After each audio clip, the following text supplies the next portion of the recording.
Well, hello, good people. Mark Holmes here, and as always, I want to say thank you all for watching, commenting, subscribing, and being part of the Joe Boo Sports Report. Without you guys, as well as you ladies, you know that this literally does not work. Hope you're all having a great day. Let's take care of my good buddies from Sleeper. To know sports. Pick more or less on top players. Your first pick is on us, so start winning now. Play in Texas, Georgia, Minnesota, and 27 more states. Pick anytime across all sports, pregame or live. Over 10 million players are already on Sleeper. Make your picks count. Score up to 1,000 times your cash. Join today. Get up to $100 credit using code JOBO. Call your shot on Sleeper. Download now. Make sure you call your shot on Sleeper. And I'm waiting for game time, Bryan. I'm here, everybody. I am here. Good afternoon, everybody. Game time, Bryan here. Running. But we made it for day one, Mark, of the NFL Combine. I know to hear Momo talk about it, this is all to do about nothing. But there's a reason why they televise it, people. It gets more ratings than professional hockey. It's pretty incredible. But we sit here, Mark, just 56 days away from this sound, brother. Yep. I didn't hear the sound, but I'll take your word for it. That 56 we will be days away from you were on the clock. I can't wait to hear that. I can't wait for us to actually be there in Pittsburgh. And I do need to get that chat line together with everybody who's going. I'm trying to think. How many people did we say we got? Well, I don't know. It's me, Phil, you, Michael, David, and Richard. David, Richard, and another guy you said. Did I say? Oh, maybe my cousin Edward. Eddie. But I haven't heard back from Eddie. So let's see. You, you, Phil, me, Michael, Richard, game time, David Wiley. That should be enough. Now, if there is a person we can trust, we can put somebody on deck, in case shit happens, because we're trying to get 7 people, no more than that, on the trip. But we'll start finalizing that stuff. One question for you. This doesn't have anything to do with this, but did you get the link for that I sent you about the Hinge? I did not. I thought I emailed it. What did you send me? Hinge. Maybe you did. When did you? The Hinge, because for the health stuff.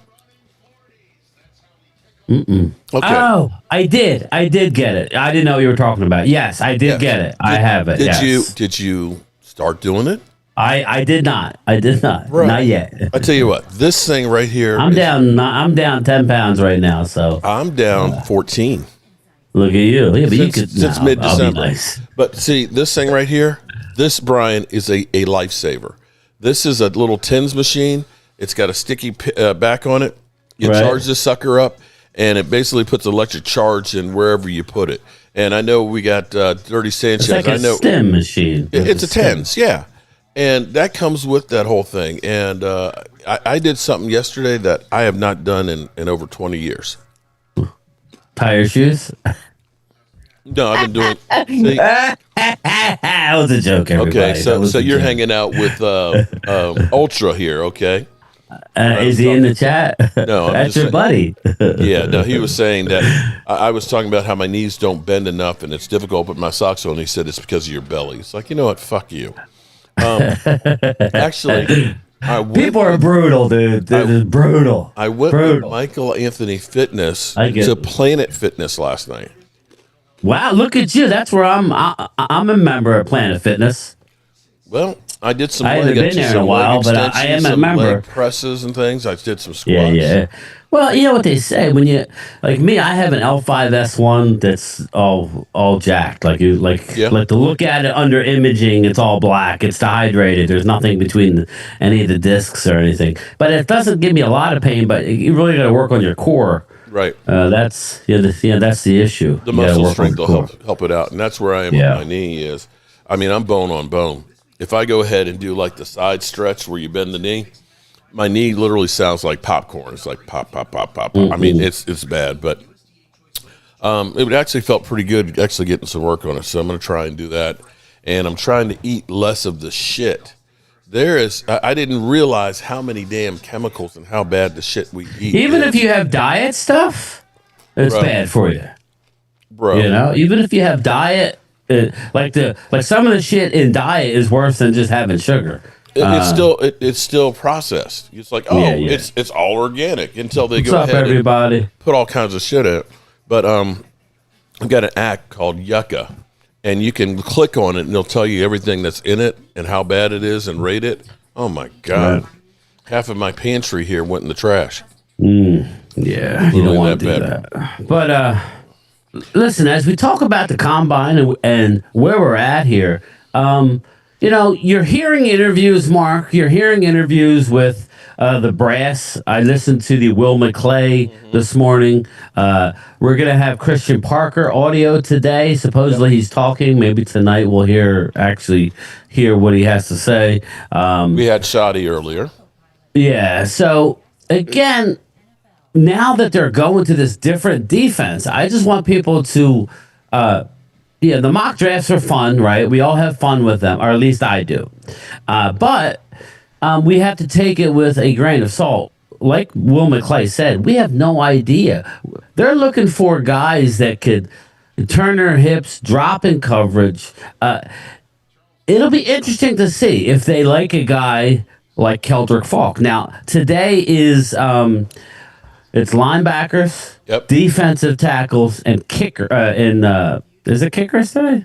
Yeah, kickers today. Yeah. So we won't see any defensive, ends, but linebackers galore. We have, I don't know, do you have the list in front of you of who they actually had formal visits with? Oh my God, they literally used half you of their only get visits. A certain amount, but I don't think these players know what a formal visit means. 47 official interviews that they can do? Yes. They used half of them on linebackers. Yep. It's insane. And, I got a theory here. They dropped Logan Wilson like he was a hot potato. And I think that is because I think they got their sights set on bringing in the Kobe Dean. I think that we have the illegal tampering that's kind of going on, because this is all bullshit that you have legal tampering. You can actually start talking to the free agents next Sunday. That's bullshit. They got deals already worked out now with these guys. Well, Mark brought it up. Let me just rattle off some of the names that we have formal visits scheduled or have done. Texas A&M linebacker Scooby Williams. How fun would that be to have a guy named Scooby? Oklahoma linebacker Kendall Daniels. Mm-hmm. Georgia, remember that name. I keep seeing C.J. Allen being mocked to 19 right ahead of us. Again, C.J. Allen, Mark, he's the linebacker out of Georgia. We have since hired the Georgia linebackers coach. All right, we got our first guy up, Cameron Ball. Yeah, we got Cameron Ball, defensive lineman. That's a big, wide body. Yeah.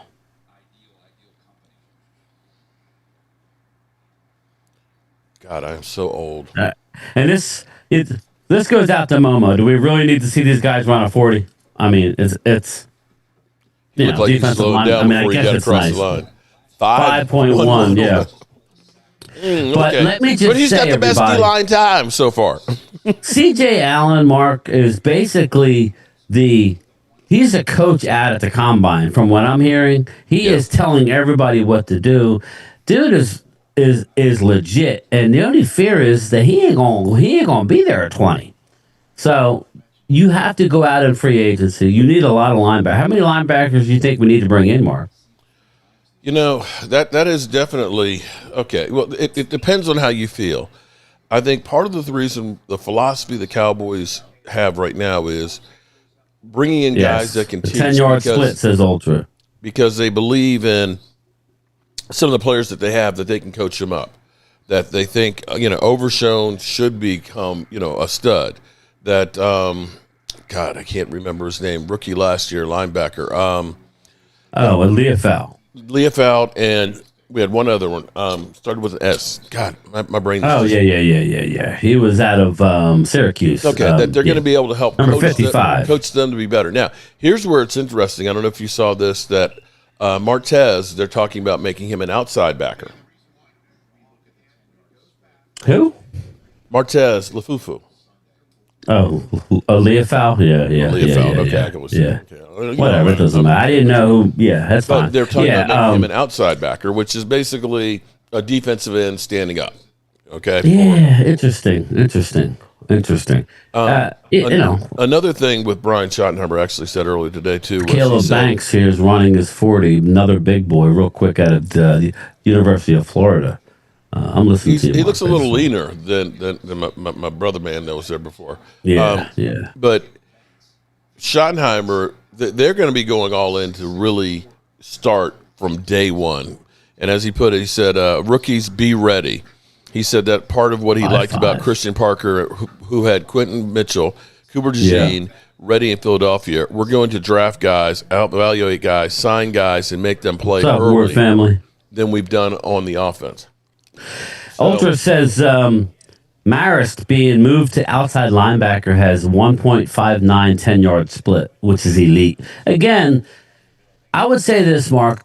You can't have the unbelievable excitement under Mike Zimmer to virtual extinction under Matt Eberflus, right?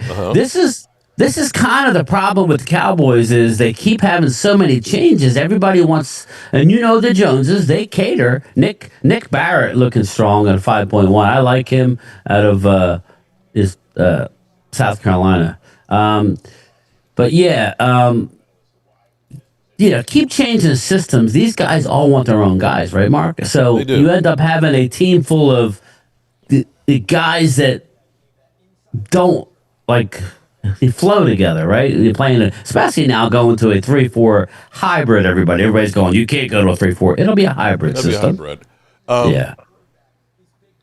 But they like the 5-man fronts. Okay, they're looking and saying we want to be able to stop the run, and especially when you look at our division, if you can stop the run against the Eagles, because that's really what you're chasing right now, is you want to be able to be built to beat the Eagles. They are the top dog you got to worry about. I think you got to wait on the Giants. It's going to be a couple of years. Washington, they don't even have any draft picks hardly. They've got 2 picks in the top 100 themselves, and they're old as shit. But what you've got to look at is how do we beat the Eagles? And if you can stop the running game and make Jalen Hurts have to beat you, especially if they end up getting rid of A.J. Brown, that's why they're going to that 5-man front. Right. At least that's what I look at, because you've got to be able to win your division before you think about anything else. Shout out to everybody that's in here. Brandon Shipley, Holly Pierce, what's going on? Lady Libra, glad it's working again. Lady Libra, I was checking out yesterday. Mean Metal Mike's in the house. Vince is in the house. Welcome. Let me rattle off a few more linebackers that are here. Arkansas's linebacker Xavier Sori, Missouri linebacker Josiah Trotter. Remember the name, Josiah Trotter. That's Jeremiah Trotter's son. He is way better than the one that was drafted, I guess, 2 years ago by the Eagles out of Clemson. Josiah Trotter, Dallas actually met with him with a formal visit. How weird would that be for Dallas to bring in a Trotter? That would be crazy. But you know what? How crazy was it to bring in Christian Parker, an Eagle coach? Exactly. Very weird things are happening. One of my favorite guys in this whole draft, Mark, is Texas Tech linebacker Jacob Rodriguez. Dude is a heartbeat of a defense all over the place.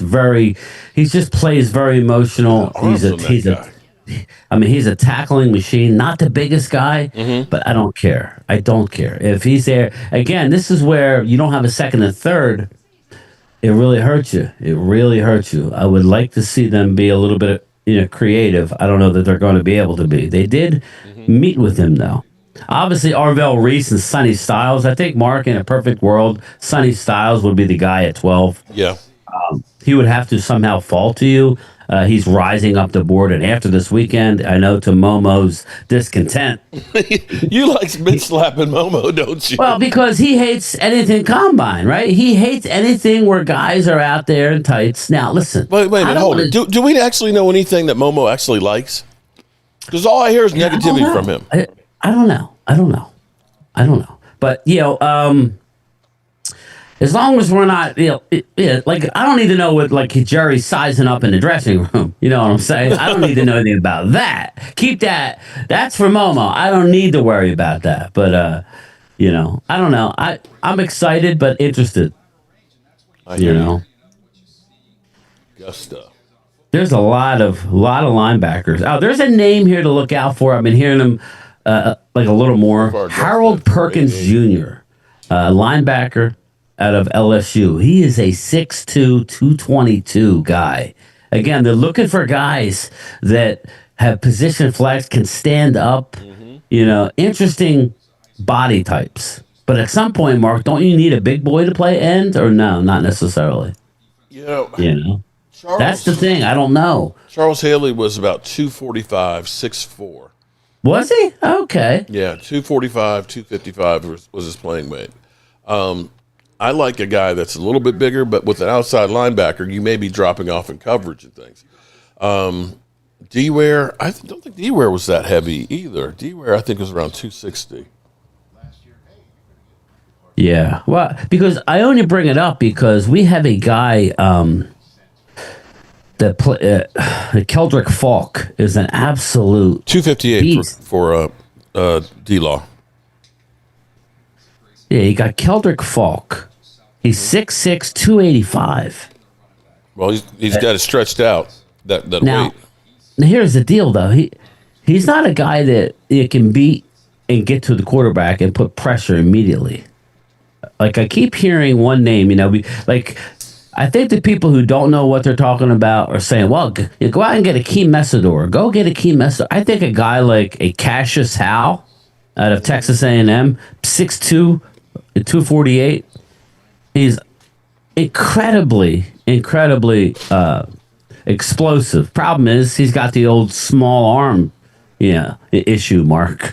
He's got small arms or short arms, Sometimes people get caught up on the size and the dimension. I mean, you think of Rob Johnson. Remember Rob Johnson, quarterback for Buffalo versus Doug Flutie? They never liked Doug Flutie. Wade Phillips didn't because he wasn't the prototypical. When you looked at Rob Johnson, he looked like a quarterback. He was like 6'4" and everything else. He had that look, but sucked ass. Doug Flutie, too short, little guy. He could kind of run and things like that. Exactly. He didn't look like a quarterback, but he outplayed the dude all the time. We didn't draft T.J. Watt because he didn't have the length that they like. That's a big guy right there. Now, let me just say, the Texas Tech Red Raiders, Mark, they have an unbelievable amount of defensive guys. Mm-hmm. I mean, the Jacob Rodriguez, Lee Hunter, who we just saw, he's going to go possibly in the first round. 6'4", 318. Romello Height, 6'2", 235. David Bailey, obviously a top 5 pick, 6'4", 251. What's up, Tay? How are you doing? Welcome to the chat. Defensive guys. I mean, they have a plethora of offense as well. But again, who would have thought Texas Tech? Mm-hmm. But I'm more looking forward to the linebackers and, more importantly, the kickers. Right? Where are we at with the Brandon Aubrey mess? Man, you know what? The whole story that came out that they offered him the highest paid, and we've heard that before. How many times have we heard, we came out and we offered Micah the highest, he'd be the highest paid. And then when they asked for details with Jerry kind of got shady with that. They came out and they said they offered Dak Prescott the highest contract. But you don't know the details of it, what was actually guaranteed and things like that. You could say, we offered Mark Holmes a $100 million contract over 5 years, but $1 is guaranteed. Is that a good contract? Right, exactly. Well, the fact that they signed him to me would make it a good contract, but it's only $1 guaranteed. And, it's revocable if you do something stupid. So you don't know what was in that.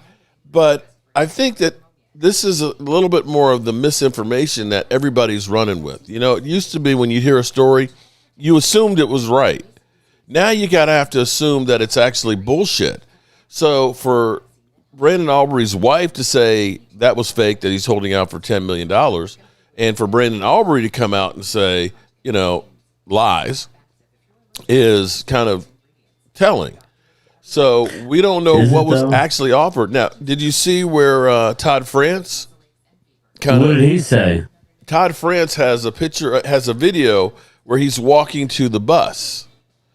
And he's walking to the bus. He says looking forward to negotiations with Jerry and Steven on the bus. Oh, okay. And then, basically saying there's all kinds of mis stories and lies and so forth. So basically kicking back and saying it's all bullshit.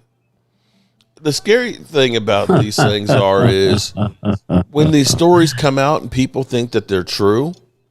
Because I remember seeing people like, fuck Brandon Aubrey, man, trade his ass, do it, all these things to the guy. He didn't do anything. And this is negotiations. You ask for more than what you hope to get. If you say, hey, I want $30 million, they're going to try and get you to 25. So if we're hearing stories that, now Ian Rappaport, I'm sorry, Mike Farello saying that George Pickens is worth 40. Now everybody's saying George Pickens wants 40. Do we know George Pickens wants 40? I don't know. And if they're asking for 40 and the Cowboys are looking at the franchise tag, well, you're going to meet somewhere in the middle at about 35, which is about what I thought it was going to be anyway. Right. This shit's crazy. And Super Chat Momo. Thank you, Momo, for the Super Chat, buddy. The Combine sucks. Okay, Momo, what? Tell us, Momo. Why don't you? Oh wait, I won't say it. What in the world do you actually like? All we know is the draft sucks. The combine is ridiculous, right? Don't go to the Super Bowl because that's not for regular people. And you don't talk about the Commanders. What do you actually like, bro?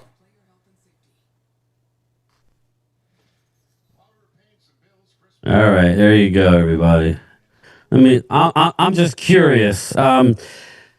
Again, let me ask you a question, Mark. I know we're talking defensive line, linebackers. I can't wait to watch, and who cares about kickers, honestly. I'm sorry.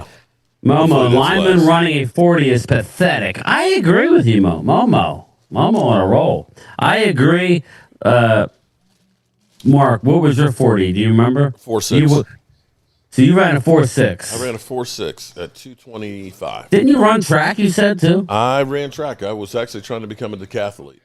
At that time, I was 195, trying to get to 195, but I kept breaking pole vault. Just to let you know, everybody, I'm 205. So that's he was smaller than I was, but he was taller. But so you were svelte. Thanks, Momo. Appreciate it. That's when I could run 3.1 miles in 19 minutes, okay? Right. That was back in the day. That's where I looked at the gym, man. I'm sitting there just doing squats with just the bar on the rack there and remembering I used to do 450 full squats, and I'm like, fuck. What happened to that guy? Mm-hmm. Yeah, I know I could always deadlift a lot, but, I was never a big lifter, But just looking at it, what's your thought? I know we're talking big boys. Oh, my God. Big Spank Dog. You are ridiculous. What is that? Now it's disputes on somebody deleted it. He said, now it's disputes on contract. You know who doesn't have disputes on contracts? The Commanders. Yeah, okay. Oh, what, is he a Commando fan? Yeah, Big Spank Dog is a huge Commander fan. Oh, okay. He's like Momo. He's always coming here telling us how stupid we are and everything else. And I'm kind of like, bro, you don't have the right to say that shit. You're a Commander fan.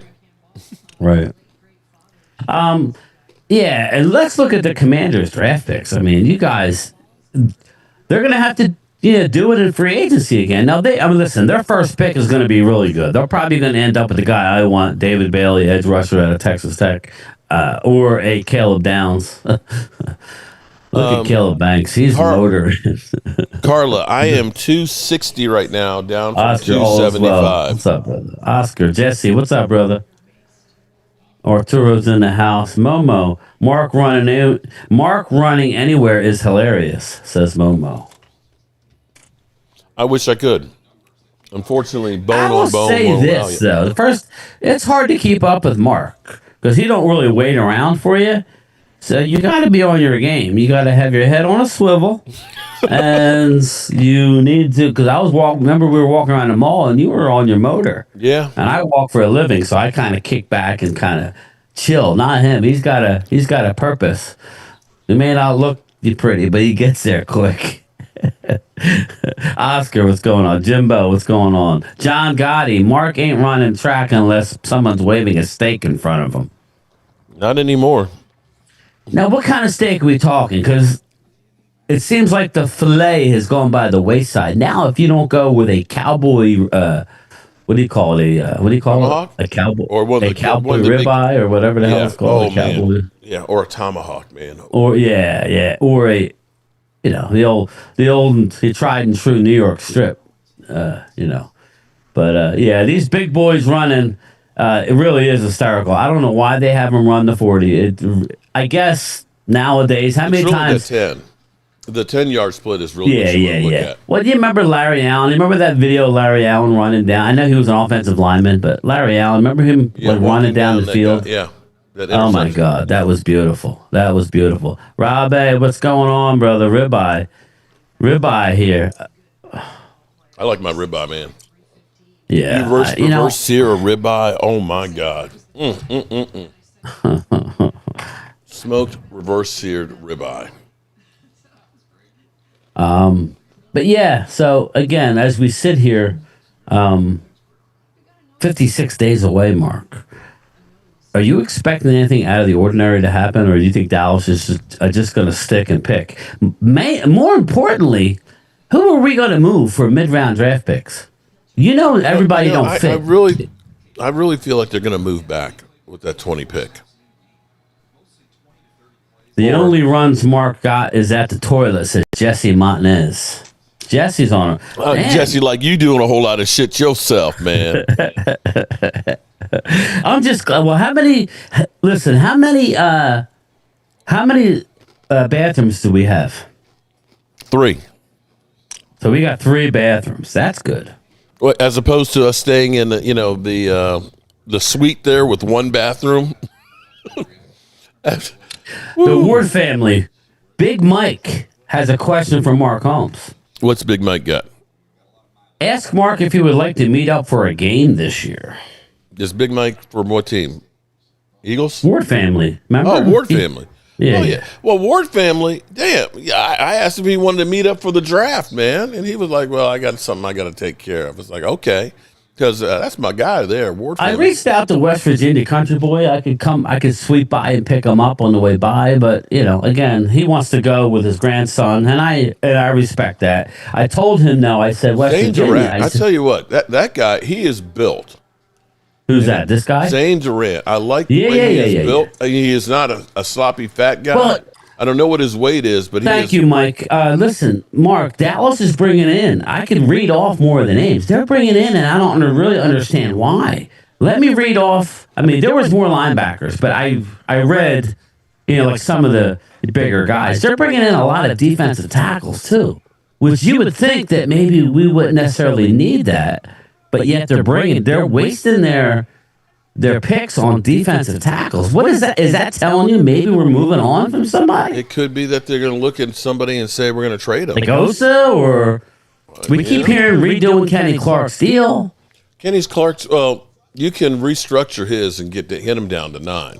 I mean, let me just rattle off just a few names. You're better off actually getting him a new deal, because more than likely he'll want to stay in Dallas, and you can probably get him for about a $15 million deal. And here's what's kind of crazy. Jay Surge, what's up?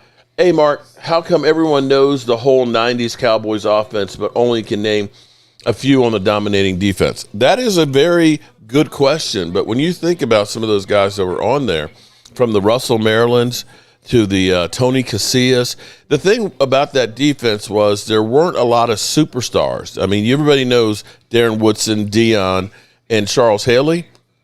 But you ended up having a lot of really good players. There was Ken Norton Jr. You had Chad Henning. Again, you're right. Not too many people actually know a lot of those players that are on there. But it's because there were so many guys that were just really good, not many superstars. And see, that's been my beef here Game Time, with everybody that keeps saying just trade for Max Crosby and think that we're going to go to the Super Bowl. Momo wants to come. Who wants to come? Momo wants to come to the draft with us. I can't. There's no way. Momo, you're welcome, brother. There's no way I could listen to that because he can't. Well, hold up. You can come, but no, Mark the hell no. Stay with him now. He had already said how much the draft sucks. I ain't watching the draft, but now he's talking about coming. Yeah, he'll be the same guy that's going streaking through the quad at like 2 a.m. He's probably a hoot to hang out with. I don't know, man. But let me rattle off a couple of defensive tackles. Listen, they're doing their due diligence, right? Florida State, the defensive tackle, Darrell Jackson.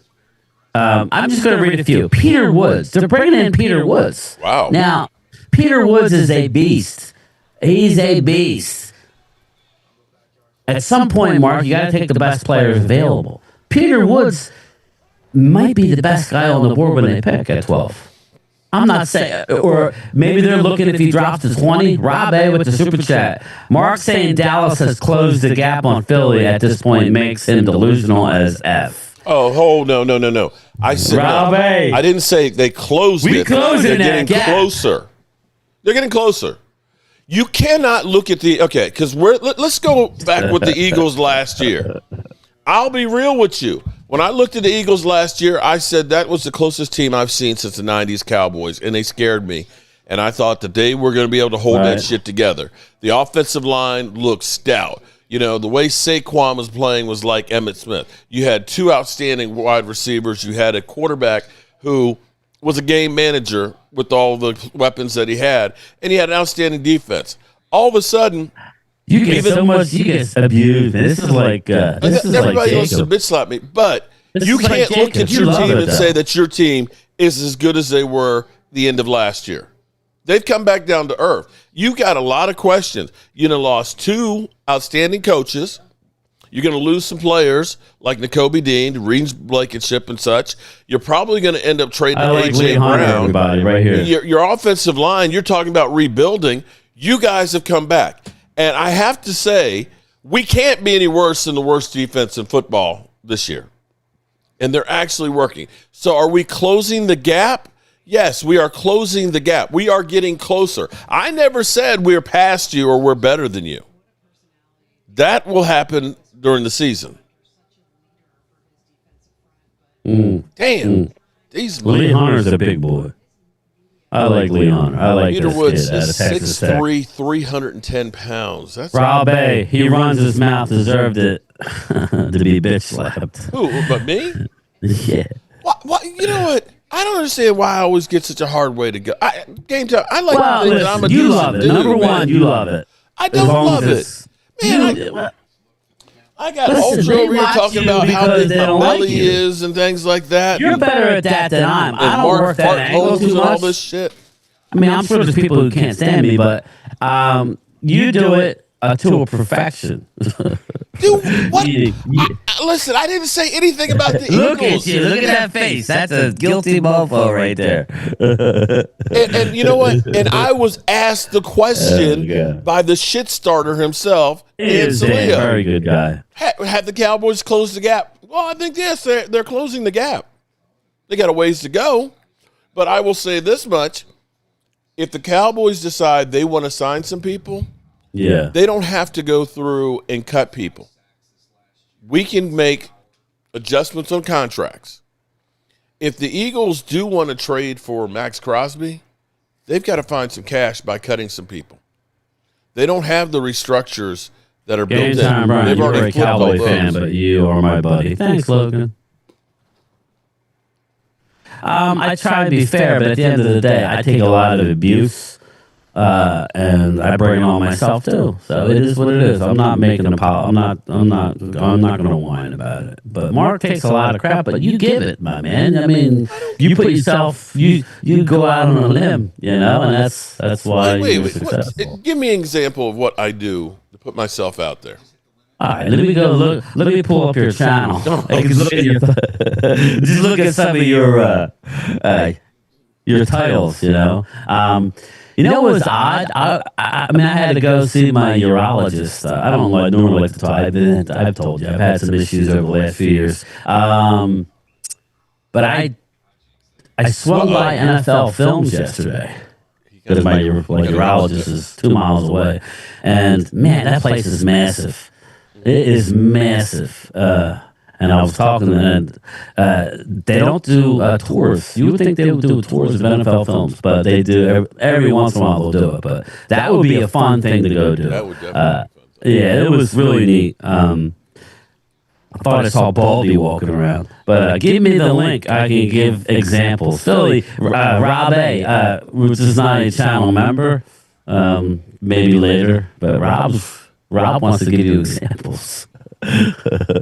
Rob wants examples. I don't understand. I mean, that time when I was on with him, man, and he was just like, he was pounding me down the throat, man. I was just like, whoa. Pause, everybody. Pause. Nice to meet you too, buddy. Good. Jesus Christ, man. What the fuck? Well, hey, it is what it is, man. That's all part of it. Drink it in. I was listening to Dane Brugler. Everybody knows I kind of, when we go to the draft, I will have the beast in hands, Mark, and I use the beast along with who I like and maybe who. The hard thing is who's going to fit, right? You got guys that are rated high that maybe won't fit in this new scheme, right? Yeah. So that'll be my job trying to decipher who they're going to pick. I remember like it was yesterday that they were on the clock and I was talking about the defensive end that the Eagles drafted. I was saying Joey Porter Jr., and I was saying, again, number 6 for the Eagles. I'm sorry, I always forget his name. But he ended up going a couple picks after us to the Birds. And we got Mozzie Smith. And I remember... Don't give it to me. Don't beat me over the head with it. No. I remember Randy Stites. We should check with Randy and see if he wants to go. Okay. Nolan Smith. Thanks, Rob. Thanks, brother. Nolan Smith. Remember? But again, this was that old adage, he didn't fit, right? Remember like how Taco was a better fit than TJ Watt? Yeah. Remember how, who else was it? Who else did we draft that wasn't? Anyway, you get the point, right? We had so many bad. I don't know what it is. On the offensive side, when you look at getting like CeeDee Lamb, Tyler Smith, Tyler Booker, yeah, we get the occasional miss of maybe Tyler Guyton. But for the most part, we draft really well on the offensive side. I don't know what it is about our defensive drafting. I mean, we've got Micah, Diggs, D-Law. Who else do you look at and say we've done great? I mean, we've got the Boss Man Fats, the Tristan Hills, the Jalen Smiths, Taco Charlton. We've got so many misses on defense. It's not even funny. Sam Williams, Randy Gregory. Think about that. How many guys we've drafted in the first and second round on defense that have just flat out sucked? Yeah. Mark loved Mozzie Smith. I told him years after Mozzie was horrible. I don't think Mark really, at the time, I knew of him, but I didn't. That we were at least concentrating on trying to fix it. I remember the conversation. D'Angelo, you are right, because I remember saying it hadn't been since Russell Maryland since Dallas drafted a first-round defensive tackle. Now, there's a reason why. You saw what happened. Defensive tackle, it's interesting. It's not always as easy as you think. Remember, everybody thought how great Albert Haynesworth was going to be, Mel.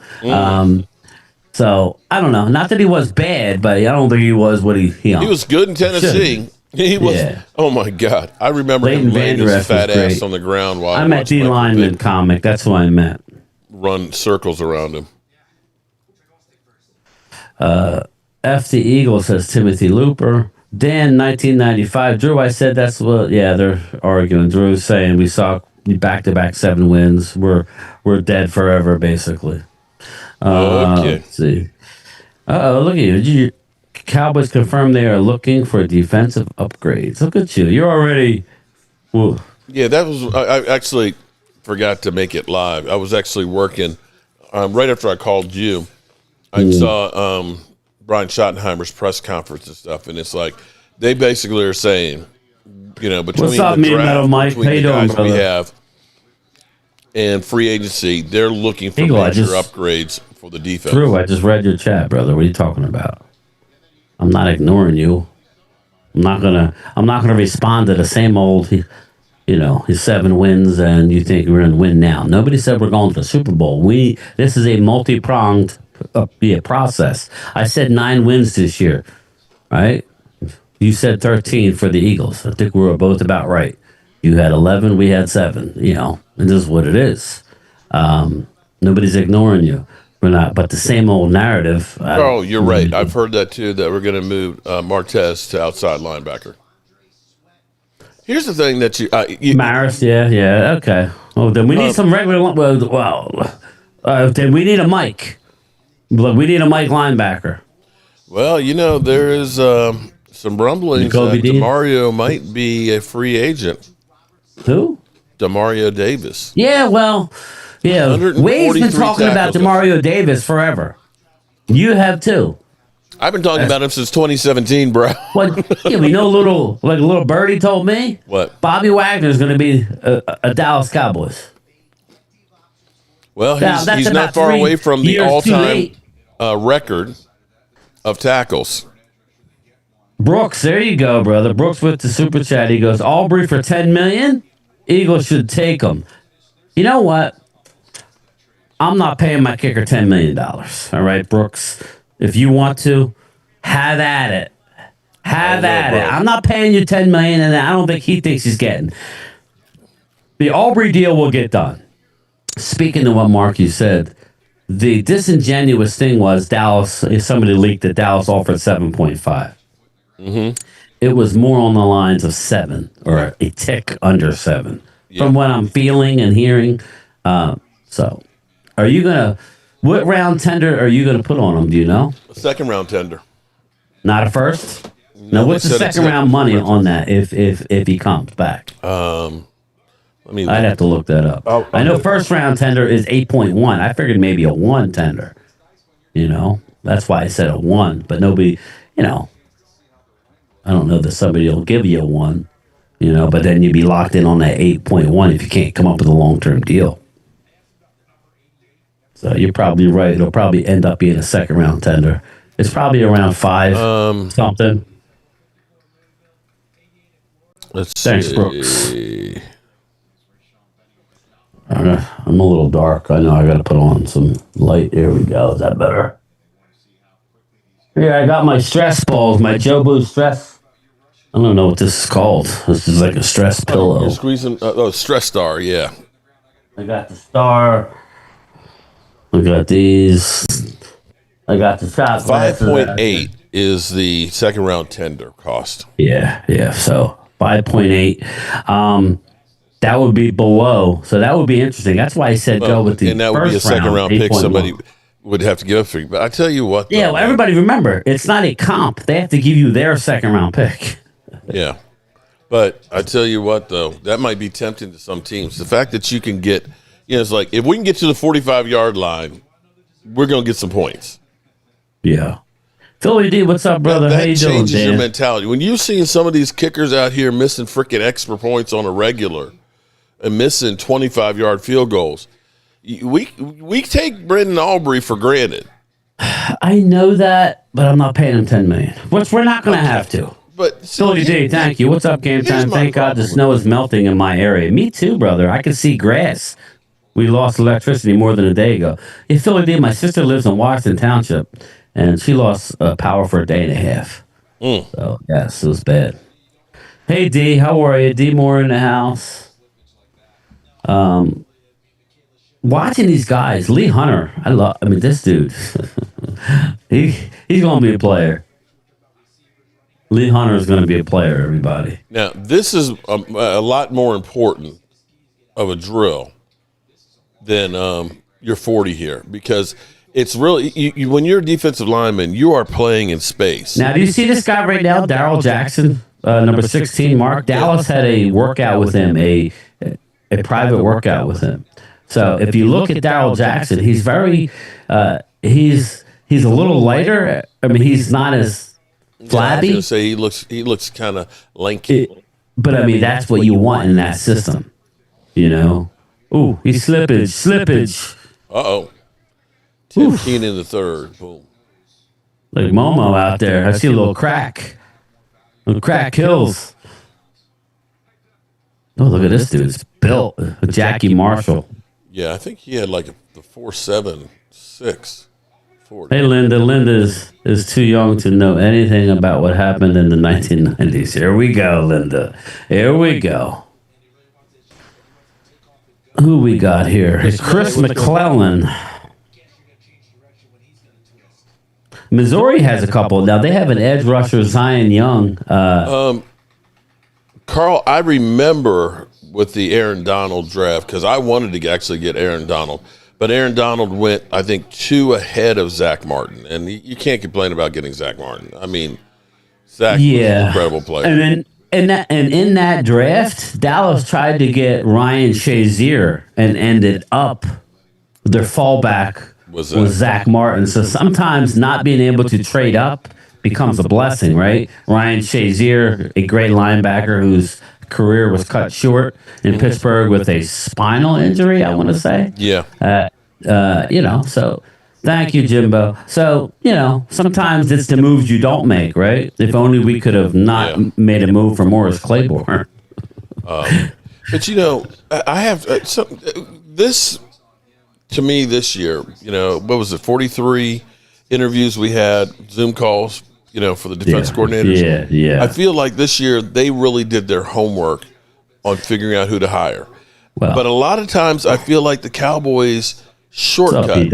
Last year when we heard, you were getting Kenneth Murray and the cornerback we ended up getting, they were first round draft pick guys. Okay.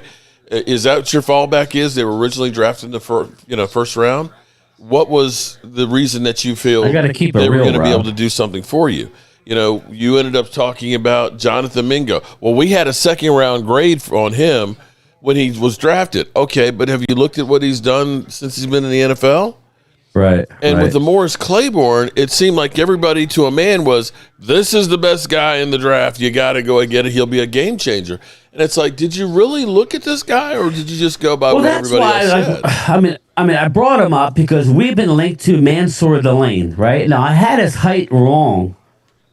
I just want everybody to understand. And, shout out to Joe DeMasi. What's up, Joe? He's really into. Well, he's not in the chat, but he's really into McNeil Warren, the safety out of Toledo. Dallas did not, per Ultra, did not schedule a one-on-one with Dylan Thieneman, the safety out of Oregon. So it makes you wonder, right? But a lot of these mock drafts have us taking Delane at 12, him and McCoy. Most, if not all, of these guys, Mark, are not any taller than 6 foot. There are no 6'2" guys. And there are none. Length.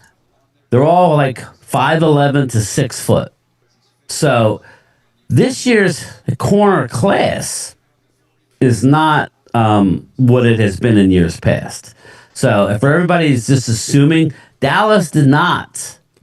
I don't know. Just hearing like McClay talk, it didn't seem like Delane was the guy. I could be wrong. Look at this fool up here. Lee Hunter. I like Lee Hunter too. I like Lee Hunter. He looks like a character. What's up, Jeff? Yeah. Playing to the camera there like that. Yeah. So, but you know what? You brought up something, right? You brought up something. It. Now that's a baller. Shooting that gap like 10? That. Yeah. Oh man. That's why I said he's a end of round 1. Yeah. So in a trade, but again, I'm curious to see what moves Dallas is going to do with guys that are on the team. His comp is Kenny Clark. Mm-hmm. That's his comp. Yeah. So, except bigger. You're ahead of me. I'm just saying it now. But you were talking about moving differently, right? Jerry Jones made a comment. He called the local writers down to the bar They said, I had a half-hour, guys, if you want to come down and have a talk off. Yeah, they talked to him. This is per Nick Harris. And they said, well, what makes you think that you're going to be operating differently? He goes, guys, have you seen our coaching staff? The oldest guy that we've hired is 34 years old. That's just not something that me or Steven. Well, maybe that was prior to that, but he basically said, that's not our MO. We gave full autonomy to Shoddy. When they hired Everfuss, who else did they interview for the position? Who else did they talk to? I think they actually brought in what's his name, who's retired now. It wasn't 43 interviews. The old Cincinnati head coach. That was the Rooney Rule guy. The Baltimore Ravens defense coordinator. I can't think of his name. Yeah, Marvin Lewis. I think they just did it like very minimal. They had an idea of what they thought, and they were wrong. I was wrong. They were getting guys that were comfortable with. We know Everfuss from when he was here before, and we're good with that. And a defense is kind of like the redheaded stepchild. Now you can't say that Jerry Jones knew who Christian Parker was. Can't say that. No. That is truly Schottenheimer. And when you looked at Schottenheimer and Christian Parker, they didn't look like two guys that were trying to get out. They looked like two guys that were excited about what they're doing right now. Right. And I don't think that Christian Parker came here looking to be Jerry Jones's little bitch. Christian Parker is on a mission to become a head coach. Yeah. After 2 years, I hope he gets that opportunity, and we get those two third-round comps picks for him. Yeah, I didn't even know that. Yeah, for minority, if you have a minority candidate that becomes a GM or a head coach, and you've had him for 2 years, see, San Francisco got 2 for Mike McDaniels and 2 for Robert Saleh when they both became Miami's and the Jets. They would have gotten another one for Robert Saleh had Robert Saleh been there for 2 years, but he was only there 1 year after being let go by the Jets. So you look at San Francisco got 4 extra 3s. That's big time. That really is big time. And if he gets hired next year, then that means we've done something really good. And then you can kind of we don't want it next year because next year we don't get shit for that prize. Yeah, I know. So we'll see. This Darryl Jackson, look how tall he is. He's very tall, very lean, like skinny on the bottom. Now, for a defensive lineman, having a guy that's that tall and that lean, it's harder to get down low, and a lot of times you're going to have the offensive lineman getting under your pads, and he's going to be lifted up and taken into the secondary. Yeah. Now I like this Ken Keenan, the way he's moving. Yeah. He's got good size. He's got a big belly. He is fluid. But again, Jackie Marshall, that you can see he is a speed guy. Yes, you can tell. Let's see if Dallas worked him out. Meet you with his first step. Let's see if Dallas brought him in. Defensive lineman. Let me see here. There's the edge rusher. Gary Smith, UCLA. Nick Barrett, South Carolina. That's the guy I liked. Xavier Harris, Ole Miss. Peter Woods, Darryl Jackson. So why can't you watch until tomorrow? Linda and D, we need a ladies' night show. Ladies' night. What's up, Lou Branch? How you doing, brother? Lou was in the house. Oscar Logan was only kidding. But yeah, so get paid till tomorrow. A lot of linebackers. This guy, Tyler, he is all legs. That's why yeah. His lengths on his legs are I mean, he's like almost 2/3 of his body looks like their legs. This guy's athletic here. Proctor? Yeah. Rob A. Mark praising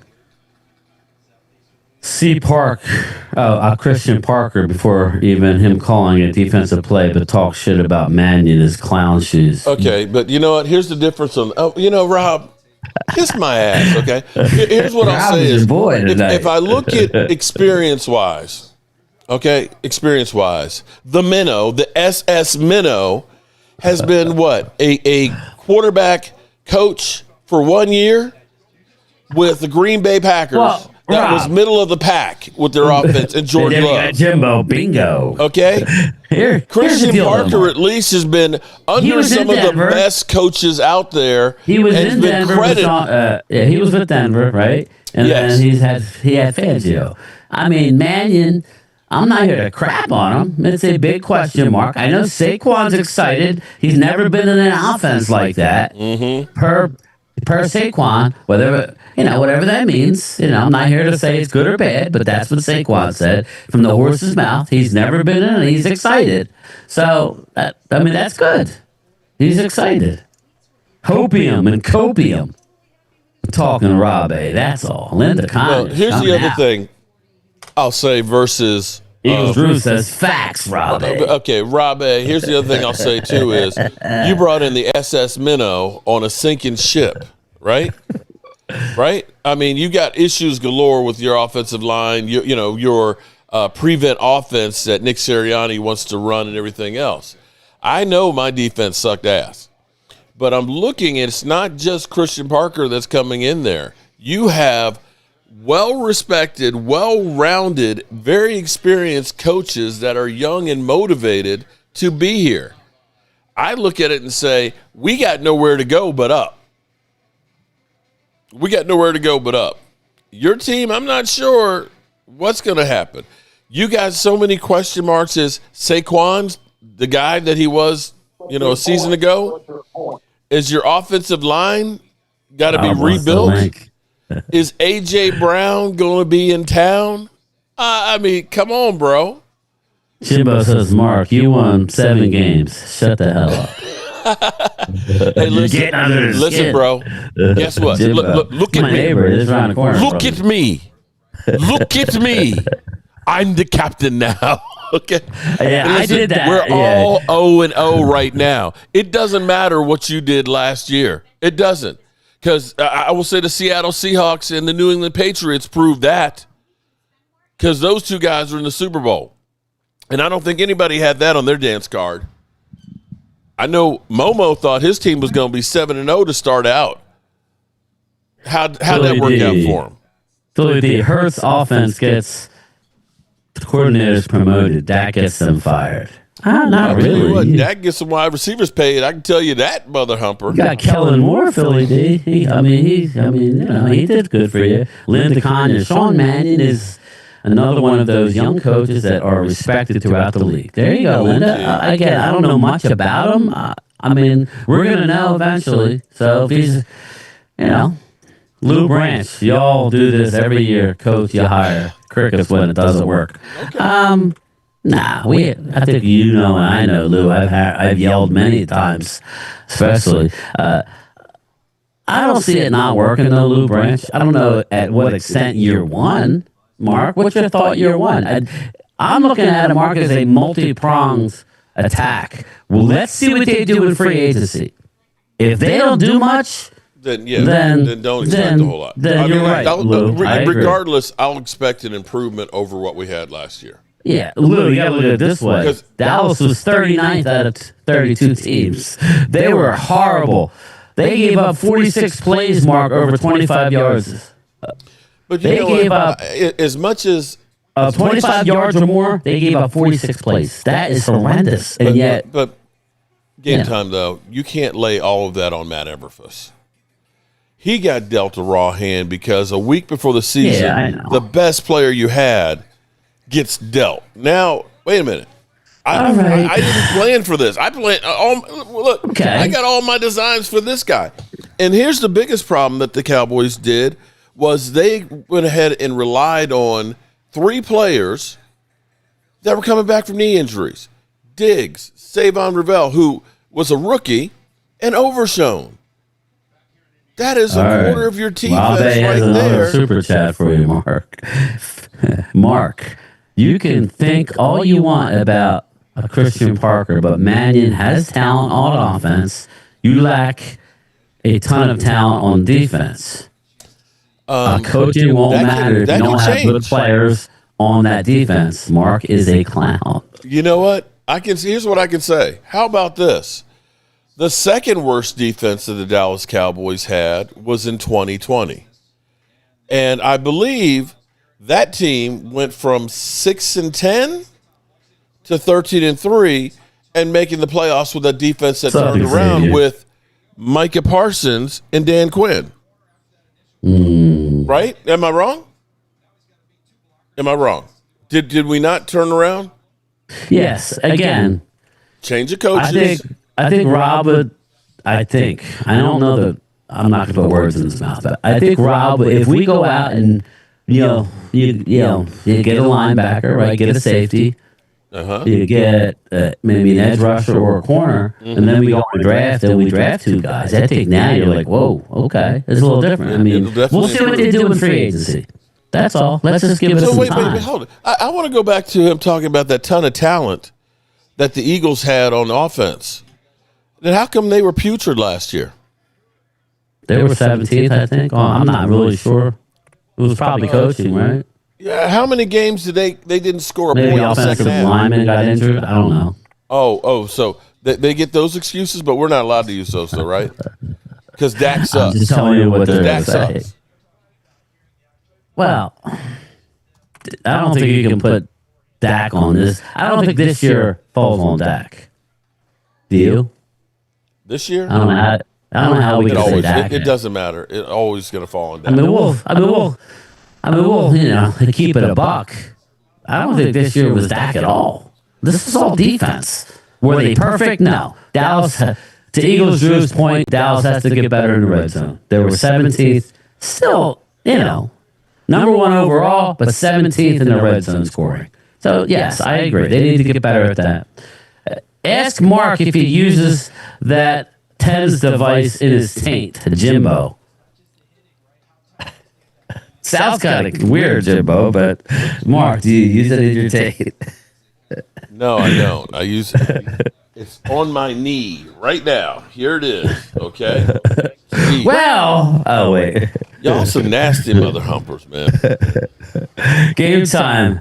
No rookie DC, new scheme, new players will struggle. So Eagles Drew saying absolutely doesn't matter what you do, we're going to struggle. Okay, I mean we'll see. I mean, listen, that's why So my thing is this: we heard again. I'm just reporting, Lou. We talked about. I was listening to. I'll be honest, it wasn't Jacob. It was 94.1, and they were just saying that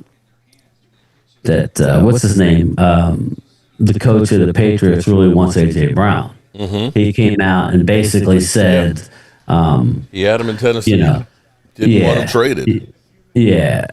Basically said, we'll see what we can do when asked about, he can't talk about AJ. He's under contract, but he has that twinkle in his eye for AJ. They're saying a second round pick is what it'd probably take. Eagles wouldn't take anything less than a second. Again, that's a big hit. Howie's got to decide whether he's willing to take that hit. But you got to think they would have something up their sleeve to get rid of A.J. Brown. They can't just get rid of A.J. Yeah, for a second-round pick. You have to have something else in place. And that's one thing Howie is really good at, is thinking on his feet and you're planning two steps ahead. So, so we'll see what happens in Philly. You know what, though? I think, I don't mind Howie gets the benefit of the doubt. But I can't look and say that Jahan Dotson was a great move. I'm not sure that Jordan Phillips, that you gave up a third for him for a rental. Yeah. Do you look at that and say that was a great move? He's going to walk. Now maybe you get a comp pick. Who's that, Williams? But I don't know, man. Phillips, Jalen Phillips, that we talking about? Is that who you were talking about, Mark? Jalen Phillips? Yeah. Jalen Phillips, he's going to get like $28 million a year. Mm-hmm. He's going to get paid. Something like that. I don't know. Chat, what do you think he's going to get? I know what Spotrac has. Spotrac has Jalen Phillips I'll tell you right now what they have. Again, that was a guy Dallas really liked. Dallas really liked him coming out of the draft at the University of Miami. He was a raw player. So it'll be interesting if he stays with the Birds. It will be interesting. But I look at it as you can't get mad at any team for trying to win a Super Bowl, right? Even if you lose that said player, they're going to get a comp pick, next year. Let's see here. Philadelphia Eagles. Jalen Phillips, edge rusher. Jalen Phillips. His market value is a little over 17 a year. So you figure that's per Spotrac. That's 17.3 million. He's gonna get more than that. At least I don't know guarantee wise. You figure it's gonna be probably a 4-year deal. Wait a minute. Somebody's getting an echo? Chris May? Anybody else other than Brian's audio is awful. My audio? Does my audio? How does my people in my chat hear me? So I'm trying to understand if it's on your stream or my stream that it's been. I haven't heard anything, so I'll wait and see if my people said that my audio is bad. Chris, not Game Time Brian. Let me check my audio. Sounds great on here, Jimbo. Yeah. So, all right. Thank you, Jimbo. Yeah, I don't know. Again, the Birds have Jalen Phillips, Azeez Ojulari, Josh Uche, Agbania Akaranko. Those are your edge rusher free agents. Dallas Goedert. Linda says they're working on a deal with Goddard, or they're talking to him. I had said possibly what's his name before he got tagged in Atlanta. So thanks, Jesse. Okay. Is it still happening? Hello, check 1 2. I hear you good, says D Moore. Phillips will get 22.5, says Linda, to 25. It was a great effective trade. Linda, I don't get upset at teams trying to win a Super Bowl and adding a player. Even if you lose him, then you will then get a comp pick. At least you quote unquote shot your shot. Sometimes I wish Dallas would do that. Remember, we thought that Derrick Henry would have helped. Did I take care of it? Check Mark 1 2. Yeah, Linda, we're good on my side, Mark. So. No, it was on my side. Okay. And then I put you on a different screen than I usually am. Okay. I'm the village idiot. There you go. Nakobe Dean. Ben Van Sumer and Sam Howell. He's a free agent. Grant Calcaterra. Let me ask everybody now, as we watch these big defensive linemen, these are the drills, Mark, that you want to see, like these short area bursts, right? Yep. This is what you want to see. Yeah. This is more. It's really because it's how can you take a hit, like shedding and getting off, be able to shed a block and keep going. Because you're working in space. You're not running 40s very often. Okay, you are literally. Hand-to-hand combat. You are literally right here. Your first step, if you're a nose tackle, for example, your first step is I got to get my hands on the body and I got to get him off of me. How well can I hit him, punch him, and push him, and make a move and a step in a small space?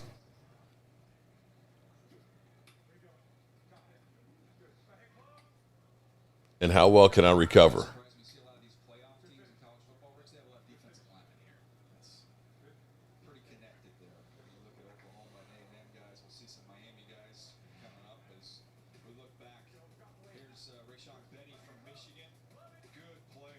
Yeah, I have my volume all the way up. That's why I try and talk a little louder. Because with this microphone, I don't like bumping it up too much. Anthony Sports, your videos are fun. Thank you. Football fanatic. When's the last time that Jones has spent money in free agency? Rob, we don't spend a lot of money. I envy you. I don't know about that if I do everything. Look at dude got knocked upside the head. Hey, what's your job? I get knocked upside the head with the combine by the blocking dummies. Mark, thanks, football fanatic. We don't spend a lot of money in free agency, but it's not like we haven't. You remember the year? I know it didn't work out, but you remember the year we went out and we got Don Terry Poe and Gerald McCoy. Clinton, that was the year. Dix, Emerson Griffin. But I mean, they spent money. It just didn't work. You got to spend it wisely. Okay, well, what would you think would be a good McCoy wise would have been good offseason? had he not gotten injured. Right. Emerson McCoy, Griffin didn't definitely play bad. Thanks, Chris. Thank you. Clinton Dix was gone before the training camp was over, and Don Terry shot. Poe was just that was McCarthy. Now my question is, what you don't have to give me names, but what would a good offseason before the draft mean? Just give me positions. What do you want to see them go out and get? Well, I tell you what a good offseason would be is before next Sunday that George Pickens has a long-term deal. And they've got the kicker squared away, and they've actually made the restructures and have some money sitting in their pocket. And they look to go ahead and get themselves 3 good defensive players. I'm not saying superstars. Now, Momo says, well, this free agency class sucks because there ain't nobody out there. It's like there are players out there that can help you. If you go ahead, and I mean, I'm dreaming here if you say like a Bradley Chubb or even a Jalen Phillips on this roster. And I'm thinking, we've heard yesterday or the day before that Clowney might not be in the mix. Maybe they're looking at that and saying, yeah, Clowney wasn't bad for us last year. He was 19th in the NFL in sacks at 8.5. But instead of spending $6 or $7 million on that guy, maybe we should look at getting somebody who's better than that and taking that money and that resources towards a better player. Right. That would be my hope. Because if they do find themselves a good edge rusher, if they are able to coach up Donovan Easy, to be a decent stand-up defensive end, and you go out and get yourself a really good defensive end, with that interior line you have, that's pretty good. Now, they need to get another linebacker in here. I believe in Overshown, but I don't know that he can stay healthy. That's my biggest worry. Yeah, again, we can't lie to ourselves and say that we know. We don't know who, we don't know. Yeah. We don't know if he can stay healthy, people. So that's why I'm kind of curious. You want a linebacker? To me, I think you need to get, I know Wade wants more than this. I'm talking before the combine. You don't want to go out and get too many linebackers right now, in my opinion, until you draft. But that's just me. I don't care. It's not my money. I need one starting linebacker. I need one edge rusher. I need a safety to be brought in. I need at least that on defense. So, Big Spank Dog, why do you always get timed out? Because you always come in saying stupid shit. You always come in here hot. Coaches in the culture, but we suck. I didn't say you suck, Lou. Rob, yes, they will. They are betting the line. They betting the line, damn it. But anyway, getting back to my point, Jerry met with a few local guys, and he basically said that he don't have the time, right? So, even Jerry said with all the defensive coordinator turnover that, it makes it tough. They need to actually hit. Now, you got to look at it from this perspective as well. Dallas went out and got a lot of young coaches. So if we do lose a Parker, let's say Dallas has a lot of success, make the playoffs, whatever, win a game, win 2 games, whatever, you think is he's going to vault to the top of the coaching. He will, right? If he brings Dallas into a top 15, like top 10 defense, and we've seen it happen many times before, as we sit here today, Dallas's defense is not that talented, but we'll see what happens in a couple months. Then he's going to be gone. But the good thing is they have a lot of young guys that are going to be able to hopefully take over if he were to leave. Okay, so let's get into it. Since we got Rob A in here bitch slapping me and everything else and telling us how everything in Dallas sucks. So Brian Schottenheimer said earlier today that Eagles head coach Nick Sirianni told him directly he had planned on submitting a request to interviewing Peyton Adams. Now, because it was a lateral move, the team was able to go ahead and just say, F you guys. Okay. And Scott Shotty's reply was, don't even bother. It's not going to happen. Yeah. So Texas Poker. That's interesting. A question for Homer Holmes. I heard him say Lamar. Why got to be Homer Holmes? Lamar, Josh, Brock, and Jaden haven't busted a grape. So based on that, I want him to admit Dak's a failure. Okay, so let me ask this. No, hold on. You can't. Let's take Aaron Rodgers from like 2013 to like 2016. He may have played some of the best quarterback football in the history of football. You won, 2 MVPs during that time? Mm-hmm. Did they win a Super Bowl? No, they did not. I'm just asking. So if he had some of the best years back to back, and they didn't win Super Bowls, is it because he sucked? I'm asking for a friend. If he played at that kind of level and they weren't successful, was it because of Aaron Rodgers?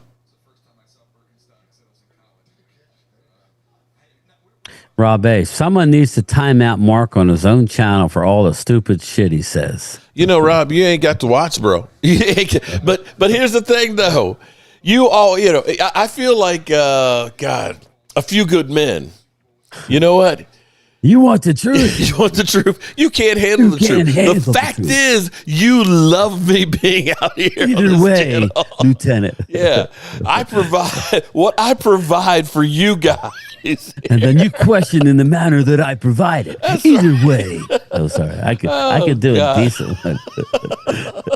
You sit there. I can't say the word. You can't handle the truth, Rob. You love me, Rob. The code you red, can't Rob, stop watching.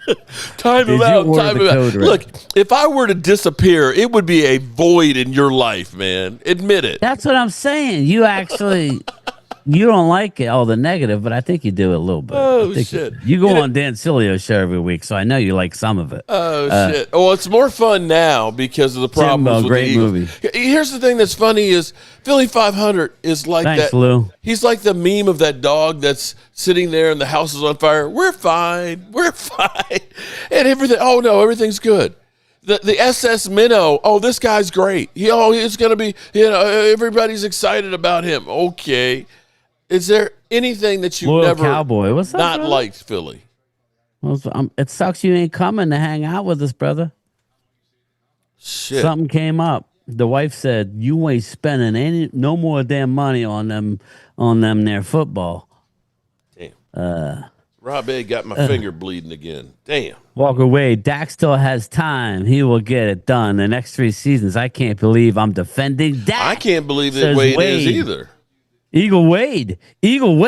That's crazy. Walker Wade. He's not Eagle Wade. He's Walker Wade today. Rob A's having fun. You want to hear some crazy shit? What's up? I have to. I haven't heard this, but I have to listen to this because Daniel Lousy has said this. Let's listen to it. Another one. Give me one on the Dallas Cowboys. I think the Cowboys are 2 defensive pieces away from being legit contenders. This defense was obviously historically bad last year. A lot of reasons of the why. They've got 2 really good defensive tackles. They need an edge player and a back-end player that are difference makers. This offense in Dallas will be a top 5, top 6 offense once again next year, as long as Pickens is there. I'm bullish on the Cowboys. I truly believe with the new defensive coordinator and 2 difference-making pieces on their defensive side, the Cowboys can be legit contenders. What do you think, Harry? Yeah, I think it's going to take about 3 or 4 different pieces defensively. I do love Christian Parker, their new defensive coordinator. His specialty is the secondary. We got to remember, Donovan Wilson, he's a free agent. You're going to need multiple pieces in that secondary, I believe. And let's not forget the linebacker position. They have like 3 or 4 guys at linebacker that are free agents too. So I just don't want to ignore that position as well, Dio. All right. Yeah, well, the free agent linebackers of Kenneth Murray and all that. Okay, we're okay with letting those guys go. Mark, you got a fan. Linda Conyers. We all love Linda. She's very smart.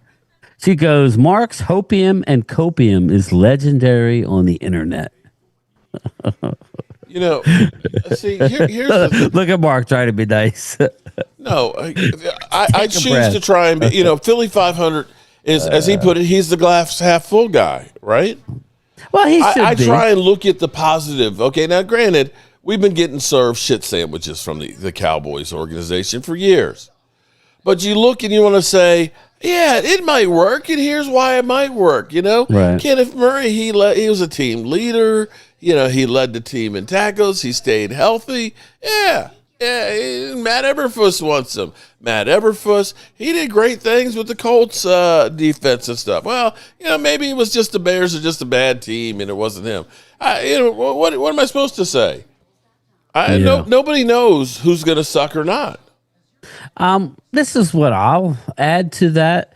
I don't like, I'm always scared to say Dallas is going to do this because, it seems like the years where we don't think they're going to do unbelievable, they do a lot better. Like, I didn't think we were going to win 3 straight 12, win seasons. I didn't, but it really ultimately is about the playoffs, Mark. So I don't really care I just want to get in the dance. I don't care about number one offenses. I don't care about, individual stats and, Pickens was third in the league in yards. I want to see playoff wins. So that's ultimately going to be the telltale. But that's not going to stop us. Life's too short. We're going to try. I'm not going to say we're doing this and that. I'm going to say, let me see free agency first. Don't rain on my parade right now because, I got I have 2 first-round picks and a bundle of money. And we do have a bundle of money, people.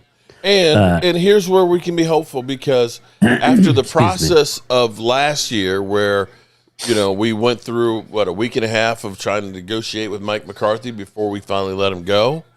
And then the process that we went through for finding our coach.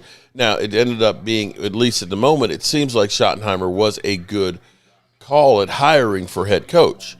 But we looked at it we really didn't bring and interview that many people for the head coach. Now, that worked at head coach. It certainly didn't work too well for the defensive coordinator, but it seems like they've learned. And the fact that they fired Matt Eberflus 2 days after the end of the season is unheard of for the Cowboys. The fact that they ended up bringing in people that Jerry Jones did not know that are well-respected people and getting ahead of the curve is different than the Cowboys do. The fact that they got rid of Logan Wilson, early, and are working on trying to sign, and having already signed Williams, but trying to sign Pickens as well as your kicker before free agency. They're moving differently, and you have to at least give them credit for trying something different. Is it guaranteed that it's going to work? No. But, like Leo used to always say, I want to see activity. I want to see you trying to do something. And if it doesn't work, well, come up with a new plan and try that. But at least they're doing something, and that's where you have to be positive. Shout out to Curtis Bergdorf. Keep him in your prayers. He just texted me a picture of the stream that he's watching of me and Mark. Hey Curtis, how you doing, buddy? I'm glad you're watching. We got a Eagles Drew. Shout out, brother. Game time and Mark. You're never winning with Dak. And listen, Drew. Look, we know where you stand, brother. I am not willing to go there. Again, I'm not willing to go there. I'm just not because I don't. I know the odds are stacked. And Mark, I don't know how many times you heard the odds about there hasn't been a guy that's in his 10th year that's taken his team to a Super Bowl. I don't know if that's true. I don't really know, but I think if they make the defense good, Manning. You can win some games. I'm not going Super Bowl, but I know that's the ultimate goal. I would like to. I just need to get on a roll, man. Your thoughts? Like Drew said, we're not winning with Dak. We ain't ever winning with Dak. I don't think there's nothing mental with him. I think he just needs. We've continued to do business the same way that we've done for 30 years. Thanks, Drew. The Dallas Cowboys have spent the least amount of money during Dak Prescott's career year after year. The Dallas Cowboys have not had a free agent that cost more than $10 million since Brandon Carr. Which was 2012, 13 years ago. So when you go through and you say, I'm not going to use one of the tools available to me to try and fill in the holes. When we literally go into the playoffs and say, let's have a safety play linebacker for us because we don't have any linebackers left. Walker Wade says, Drew said the same bullshit about Sam Darnold. Wow. Okay. Shots fired. There you go. Wade's defending Dak, Mark. You know what? We're in an alternate universe right now. Yeah, we are. This is weird. This is weird. Wade's defending Dak Prescott. And this is the same guy who was yelling at Dak's uncle. Yeah. Oh, my God. While Mark was getting ready to snap his neck off. Like, damn, bro. I'm in the back seat just like, me and Phil are just turning green in the back seat. Crazy. Oh, I forgot about that. On our way to Ojos Locos, by the way, who Mark poo-pooed only to love his time there. Hey, man, I tell you what, I don't think you're going to find a place like that in Pittsburgh. Dude, yeah, we can only hope. Dirty Sanchez, you put the right team around any quarterback in the league, they will win a Super Bowl. Jalen Hurts approves my point. Ooh. Now, well, go ahead. I'm sorry. Yeah, I mean, I would love for us to have a team like Jalen Hurts had. I'll be real with you. I mean, when we look at our defense, and even when we had Micah Parsons, you did not look and say we had a ton of talent. You know what that was? Do you know what you saw that year, Mark? You saw the best offensive line, the best defensive line, the best coaching staff, the best front office. It all came together in a year where nobody was touching them. So much so that I bet money, and every playoff game, I showed you my bet. You know, it was very hard for me to do that, Eagle fans, as a Cowboy fan, but I could see it happening. It was going to take something miraculous to not have the Eagles win that. They were on a mission, right? And then, like tip your cap, you move on. You don't always get those. Those years are few and far between. Yeah. I would say, Mark, back in the 90s, I know they don't like us going back there, but our 92 team was like that, right? 93 was good, a little less, and 95 was a lot less, but we had so much talent, we were still able to win Super Bowls. That's what was so incredible about those teams. Yeah. Now, with the salary cap, the talent from worst to first is not as bad as you would think. Right? Yep. Because you saw New England, they had, 4 wins last year? The Bears, how many wins did they have last year? Oh, shit. Probably about 4. Remember, you can do it. Jesse, Sam Darnold, Watson. What's up, champ? I think he's talking to text. Sam Darnold, yeah. Sam Darnold won a Super Bowl, man. He was a failure with the Jets. He also led the league in turnovers last year. Led the league in turnovers, and I think he had, 146 yards or 160 yards passing in the Super Bowl. I think we all can admit Sam Darnold didn't win it. He didn't lose the game. But here's the other part. This is my counter to everybody who says just go out and get Max Crosby. They didn't have anybody with more than 7 sacks on that team. Nope. D-Law was the heart and soul. With 6.5 sacks. Yeah. So but the thing is they were good everywhere on there. It's hard to find a weakness, and that's the difference of what we had with Micah. With Micah in the playoffs, and you've got a safety freaking as a linebacker, you could run on us. And in the playoffs, that's when it's key to be able to stop the run. And that's where the Cowboys have finally realized, well, we've got to be able to stop the run to do something, to get something different. We got Xavier Del Rio says, being reported Cowboys personnel is getting into loud arguments at the combine with 4 different player agents. Game time, Bryan. Timeout, Mark. Now he's saying stupid shit. What did he say now, Rob? What did he say now? Is it news, Xavier? Is it true or is it you?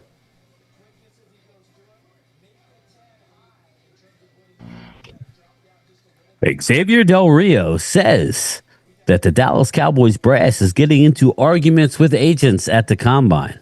Okay. More to come. I don't know if it's true, but it sounded good. Get your act together. Just reported. It's not a joke. Go to Blogging the Boys. There you go, Mark. Go to Blogging the Boys. Sounds like a video to me. Let me see. Let's see. Blogging the Boys. Thanks, Xavier. I will share my screen on this one. Blogging the Boys. Verbal spats between Cowboys execs and players, agents at the combine? Question mark. Shit. While contracts for potential free agents are talked about, yada, yada, yada, yada. Dallas Cowboys have been having discussions on both. According to a source familiar with the discussions, it's been a struggle at times. The source said that the Cowboys front office personnel got into loud verbal disagreements, verbal fights, as they were described, with 4 different agents over the topic of contract extensions or potential free agent contracts. One player mentioned was 3-time Pro Bowl place kicker Brandon Aubrey. Yeah, that, again, I don't see verbal spats, but whatever. Walker Wade, he said, Jerry told Mulligetta to get the F off my bus.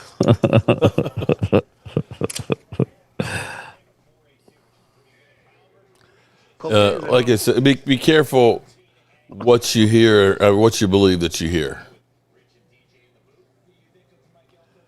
Yeah, Xavier, thank you. Yeah, man.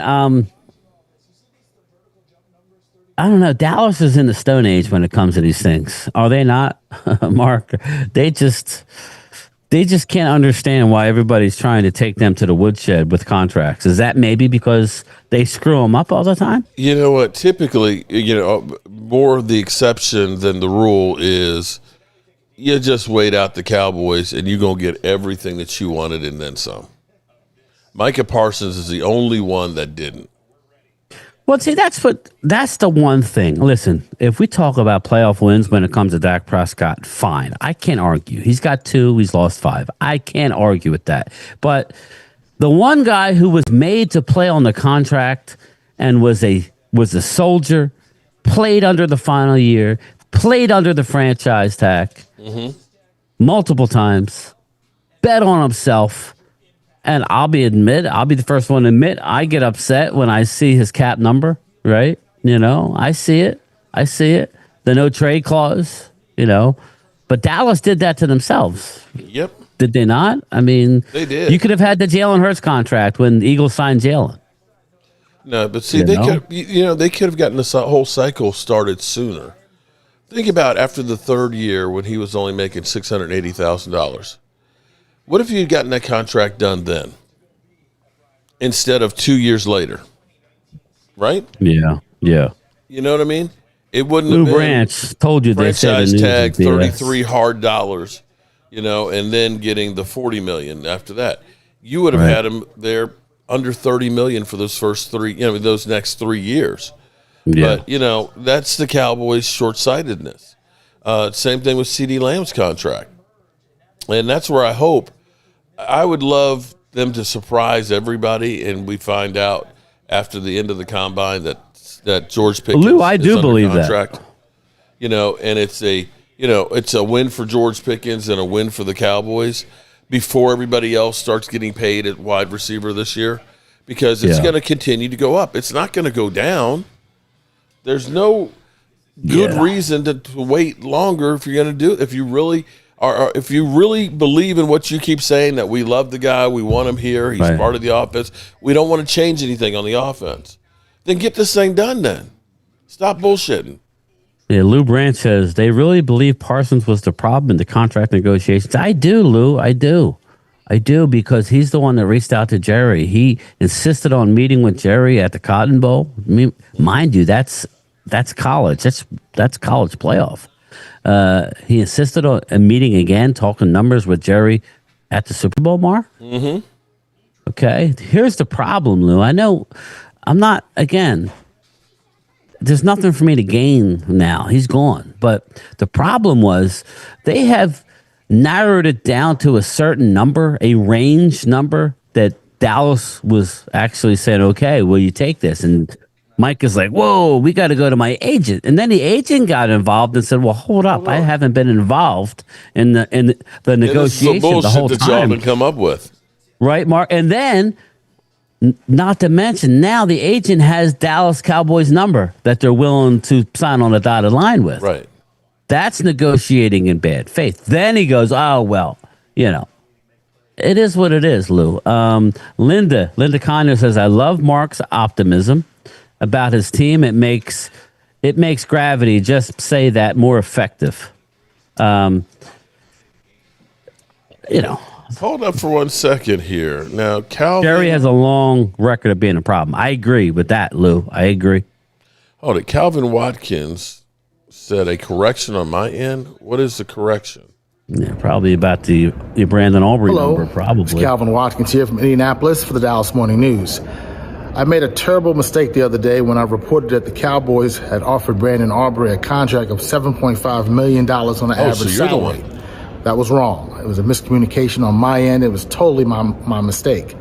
Instead, the Cowboys have offered Aubrey an average salary of just under $7 million, which would still make him the highest paid kicker in league history. My apologies for any confusion that I caused. There will be a correction in the newspaper coming up, probably in Friday's editions.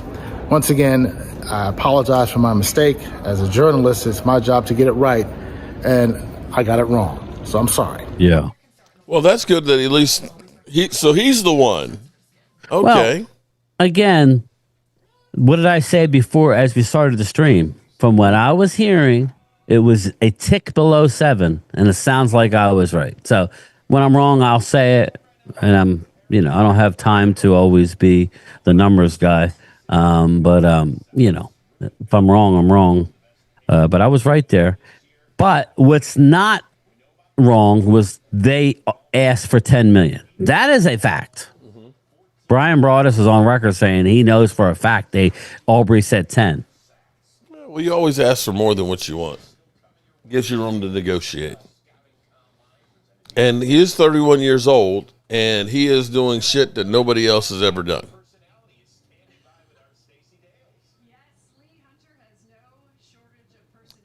Lee Hunter definitely has personality. I'm sorry, what's that, Mark? Lee Hunter has definitely had a good day. Yeah, I like Lee Hunter. And they're going to move on to the linebackers, which I'm really looking forward to.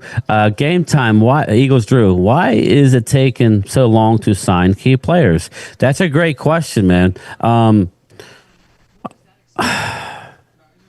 They live in a world where they believe deadline make deals, right, Mark? Mm-hmm. I don't know, man. It's like you see what's going on. I don't know about you guys, Mark. I don't know. If you see somebody that's doing something that's successful, even if you're good at it, and you see something that maybe somebody's doing that's really successful, wouldn't you want to try and mimic it a little bit? You would instead of sticking your head in the sand and going, "We know it all. We're the best." I don't understand. Lou Branch, they don't mention the writing in the contract. Yeah. He said Aubrey wants 10, Oscar. Yeah, well, he asked for 10. I think Aubrey's camp is more than happy with 8. But it didn't get that far. Only have to sign Aubrey and Pickens. Parker don't want Clowney. Yeah, Oscar, we don't know that for a fact, but I think you're right. I think a Clowney may not be back, which is, listen, we were 39th. We were 32nd with Clowney. So I could lose without you. Let's not get too carried away with names right now. The defense was not good. So it's amazing we won. Hey, listen, I know Eagle fans don't like to hear this. We had the best division record in division. And that's the important thing. If you can play good against your division, now you need to go out. Now, we do have a tough schedule, right? We don't know how it's going to lay out. Who do you think we're going to play in Brazil? Do you have any idea? I have no idea who that may be. If you had to guess. Eagles. You know? Nah, I don't. It's an away game for us. Remember, this is the year we have 9 home. A home game. We have 9 home games. So one of them, it's already been alluded to that this is going to count as a Dallas home game, which is so you can't imagine it's going to be a divisional foe. I don't buy that. I have no idea who that's going to be. I guess that's why we're going to have to stay tuned. Yeah. So JPA is, which I don't know what JPA really is. I've seen them post a lot of stuff. their rumors. The Cowboys front office has gotten into multiple loud verbal disagreements with agents over contracts, including the agents of Brandon Aubrey at Tony Pauline. You know what they're probably saying, Mark? Todd France, we gave Dak a no trade. We made him the highest, and no quarterback has even come close to it yet. And now you're breaking our balls with Brandon Aubrey. That's probably how it's going. Could be. Mean mental. Lee Hunter looks like he's got mojo. I like Lee Hunter out of Texas Tech. The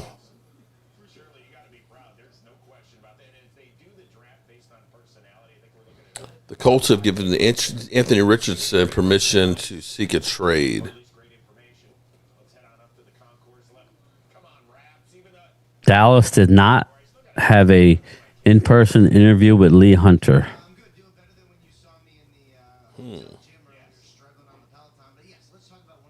Again, I rattled off who they did. Did you see the that they had with LSU cornerback Mansour Delane? Delane, yes. Mm-hmm.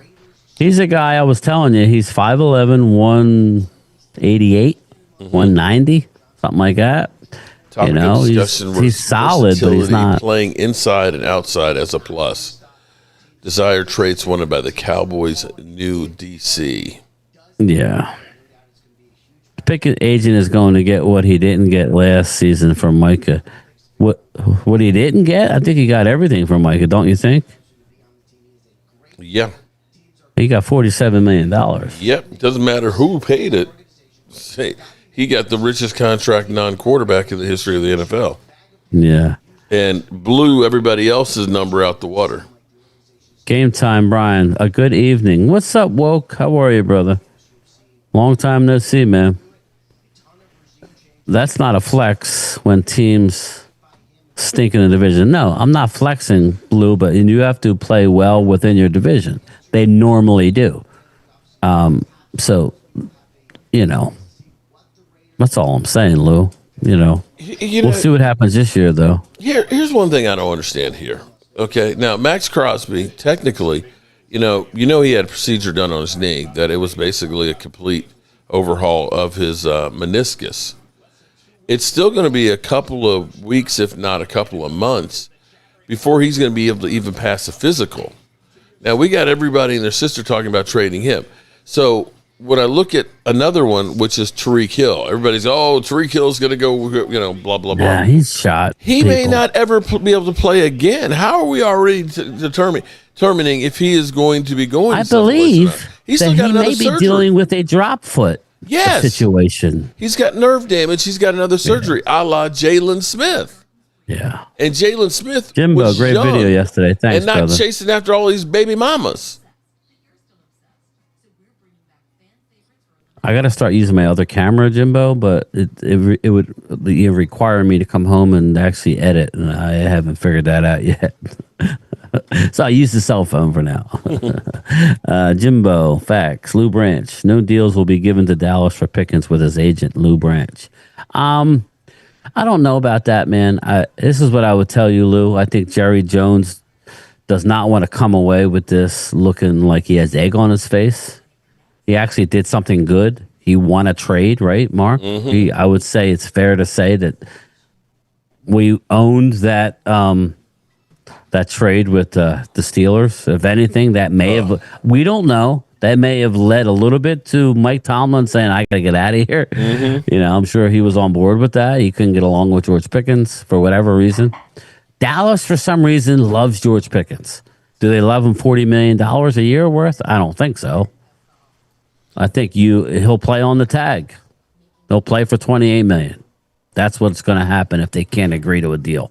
It's going to be up to George Pickens, which is hard to believe he's going to do it because he's the one that chose Mulligetta to say, I don't have to be the highest paid. Okay. Right? Javonte Williams, Mark, he didn't have to be the highest paid. I mean, he didn't have to. No, he didn't gouge Dallas. Right. He did the team-friendly deal. But let's think about this for a second. Just humor me for a second. The Pittsburgh Steelers gave up a second-round pick and got DK Metcalf and signed him to a $150 million deal, which is $33 million a year. Right? If the Cowboys end up giving Pickens a contract of $34 million, he's what, 4 years younger? Yeah. Right? Yeah. Mm-hmm. And you look at 800 and some odd yards for DK last year and punching a fan, and George Pickens that you gave up a third for. Which is the worst deal? Yeah. I mean, that's what we're talking about. We always get caught up and say, oh, fuck him, man. He wants too much money. The market is the market. We always look at everybody, and say he's supposed to take a team-friendly deal. Team-friendly my ass. Bro, I could be sound like Momo talking. He's all about the player getting every dollar. But even talking about if he gets $34-35 million, I can't look at George Pickens and say that he should get paid less than Scary Terry, that he should get less than Garrett Wilson, because that's what we're actually looking at. Yeah, I know. It's not as easy as when Seattle's receiver is talking about I should be the highest paid. He's going to how about Puka Nacua? Yeah. Those guys are going to be in the mid-40s. So why are you saying he needs to go ahead and you may end up signing him to $38 million right now, and that'll sound like it's a lot, but I bet you it won't by the time the season gets here. Let me ask you this. That's where I'm thinking it could be 38, right? Mm-hmm. And that's just what the market is. If CD had to play under a tag, he would have gotten more than what he got just a year ago. Right. But there's a price for waiting, is there not, Mark? There always is. That price could also be you could tear an ACL or an Achilles, and you get your signing bonus and a little bit more, and that's it. Your career is a wrap for all intents and purposes. And you can also end up having a situation like, those Steelers mean metal. You paid Zach Martin the second highest guard contract in the history of football. 2 years later, he's holding out and saying, listen, you owe me more money. Right? And FYI, we have a $15 million dead hit this year. Yeah. For Zach Martin's contract. But understand, and for everybody, it's like, oh, well, CeeDee Lamb won't like that. Well, CeeDee Lamb's contract was 2 years ago. If Rob A says 38 to Pickens will make Dallas a top heavy for a player who plays a dependent position. Javonte Williams signed a $24 million contract for 3 years, $8 million a year. His cap hit is not even. It's 3.9. Yeah, and I think next year it's 7 something. Okay, and there's an out after 2 years. It's really about the. So I kind of find it disingenuous when Eagle fans come in here and talk about rosters that the pay is top heavy, when you've got guys like Saquon that are getting paid out till 2032 with void years. You know what I mean? That your team's got $298 million already scheduled for 2028 and 29. Okay? Get out of here with that shit.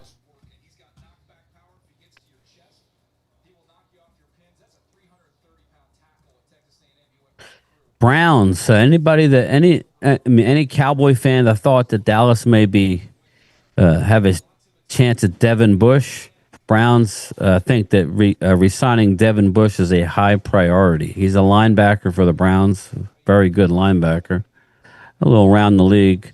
The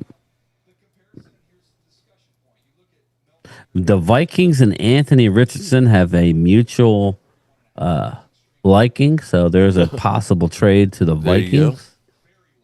Okay. Brian Schottenheimer. George Pickens' contract situation will play out as it's supposed to play out. What does that even mean? I'm trying to get some clicks, okay, because everybody's talking about it. GP loves football. My relationship with GP doesn't change, just like it didn't change with CD or Dak. Okay. All right, Shotty. Rob A., we already got out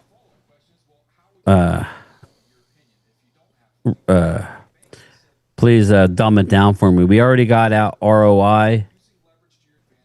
You know what? For Saquon, we won a Super Rob Bowl. Rob A., this is for you, buddy. This is for you, Rob A. Are you up here talking about what we can't do with George Pickens and shit? You want to hear some shit? You want to hear some truth? Here's how fucked you guys are. Your damn kicker, Jake Elliott, even. Jake Elliott, in 2029, has a void year contract cap number of $8.6 million. A freaking freaking Return on investment. Thanks. Okay. Joe. Oh, thanks, buddy. Cam Jurgens in 2029, $16 million. Saquon Barkley, $13 million. Landon Dickerson, isn't he talking about retiring? $35 million.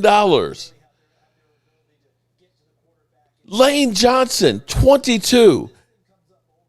A.J. Brown, who's probably going to get traded. He has a void year of $29 million. And then Jalen Squirts, 97, void year. Bro, don't come at me talking about what you can and can't do. Isn't that some bullshit there, Game Time? Game Time. Are you high? Are you over there dancing? What? Am I on mute? What the fuck? What the fuck are you doing? What, can you hear that song? No, I can't hear it. Okay. I can't hear the. Okay, I don't know why that happens. That when you play, okay, I was like, he's up here dancing, and I'm like, did somebody pop him? I'll send you the song. It's got a good groove, even if you don't agree with it. It's Come saying on, man. Jalen is this team is a wreck. Listen, even if you went to David Mulligan and said, look, we're just going to give you CeeDee Lamb's deal, okay? We're just going to give you CeeDee Lamb's deal. His cap number the first year was 8.5. Last year, it was 13.8. If they flip the trigger this year, it's only 19. So for everybody out here saying, well, just go ahead and franchise tag him. That way you're not going to pay him a whole bunch of money. Bro, which is better? For me to franchise tag him and pay $28 million hard money, or get him a long-term deal and get another $19 million to spend on some other players and say, we got a 2-year window that we're trying to win. We got a 2-year window we're trying to win. Let's try and be like the Eagles and go out here and get as much talent as we can on this roster. Yeah. You know, with $20 extra million, $20 extra million, you get Bradley Chubb and you get Nakobe Dean. That's what we're talking about here. Just having fun, Lou Branch. Just having some fun, brother. Oh, my goodness. The hate we Nothing get over real, here. we're just having a little fun here. Just like when I play. Mark, have you ever seen my my Eagles Drew? He's a big Jalen Hurts fan. Did you ever see my little clip that Phil made for me? No, I did not. Here we go. Watch this.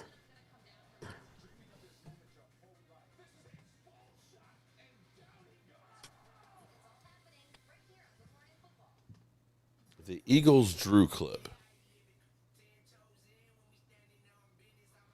It would be cool if we wore Pickens jerseys to the draft. There you go. Did you watch it? It didn't come up. Oh, it's on. Oh, you're not watching the broadcast. Oh, actually, I didn't look at the broadcast. Shit. Okay, yeah, you have to rewind it a little bit. Rob A. I was waiting for him to come in on the Zoom. My bad. Oh, actually, they were worth every penny since we got a Super Bowl with that roster. Okay. Time Mark's dumbass out already. Jerry would pay anything for another. I agree with that. He would pay anything for another Super Bowl ring. Definitely. Would he? I don't know, because maybe. Well, you would think a couple of years ago, 2 or 3 players might have been the difference of going deep into the playoffs and maybe a Super Bowl. Yeah. Instead, trying to add dead money to 2029. Dave Thompson, Alex Singleton, and Quincy Williams, please. Joe DeMasi, is Quincy Williams a fit now? I guess he still is, right? I think Quincy's a fit. He's a 3-4. He has Dak just yeah. Okay, I'm seeing it now. Yeah, he knows that smell. Oh shit! Oh yeah, no! Literally, that's it. He's taking hits. That was a TV show years ago, and we just put Jalen's face and Eagles face. That's as Mark bad Bryan. as What level of defense? You want to eat some ass? Let's eat some ass. Oh boy, good old Leo eating Joe ass. DeMasi has a question for you, Mark. What level of defense is the biggest issue? What level? in your opinion? Well, the defensive line. We're getting ready for bad. linebackers, everybody. This is what we want to watch right here. The linebackers were horrendous. Yeah, I think now, the secondary was equally as bad too, because we had so many. There was never any consistency, because you started out with Diggs playing like 20 plays the first game, and then Bland got hurt, and so now all of a sudden Diggs is playing the whole game, and then later on you get Savon Rebel. There was no consistency at all on there. And with Matt Everfuss coming in with, I don't still know to this day what they were doing with their zone coverage, because it seemed like anytime it was 3rd and long, it was like the offense had us right where they wanted us, because it seemed like they were always converting.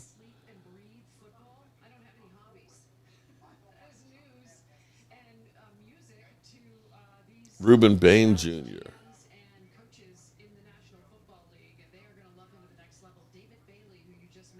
Yeah. Again, Dallas worked out a lot of linebackers, people. Look, I got to do my homework on Scooby Williams, linebacker out of Texas A&M. Something tells me he's a later round guy. So let me find out here. Linebacker. All right. Let's see here. Let's see where they got Scooby Williams. All right, we're about to see the linebackers and the edge rushers. Yeah, Scooby Williams is a late round, probably a free agent guy. Scooby Williams, 6'2", 230. They're looking for the smaller, obviously linebackers.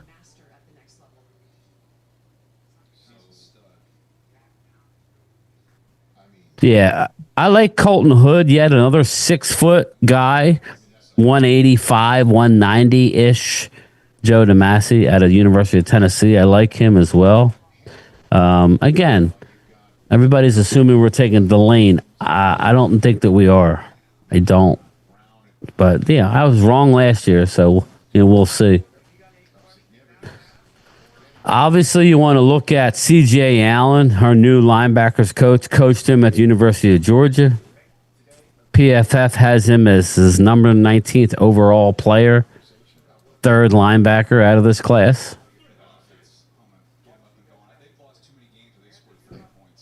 So it'll be interesting.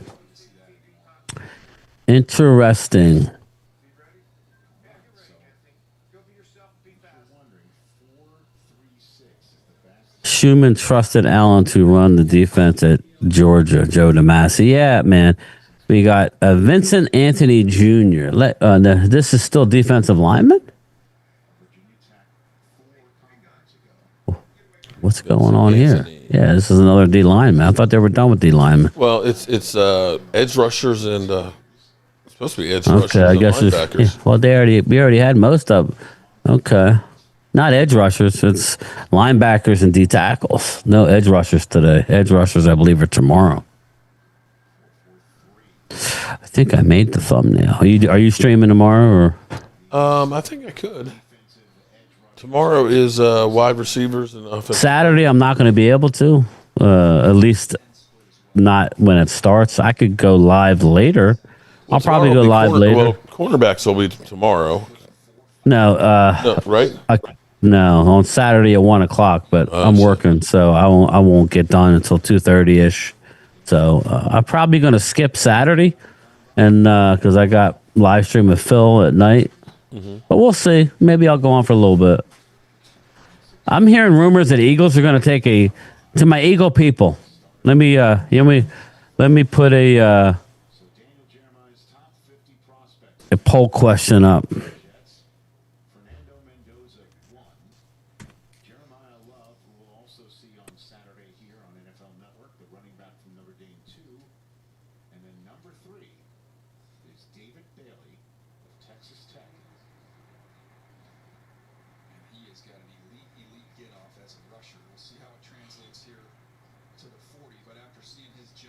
All right, this is what I'm hearing. Let me know if you think it's BS or what. Rumors that Eagles are drafting a QB in the first 3 rounds. Okay, boy. Well, that's what we're hearing here. Well, they did when they had Carson Wentz. I'm hearing they want to apply a little pressure on Jalen and give themselves An option? I don't think it's a bad thing. Okay, David Bailey. David Bailey. That's the guy. I like him better than Bain. Damn.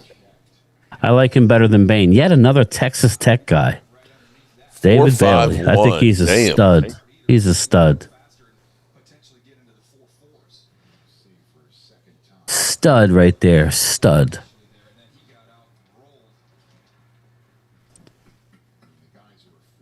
So we got 100%. Eagle fans are like, no.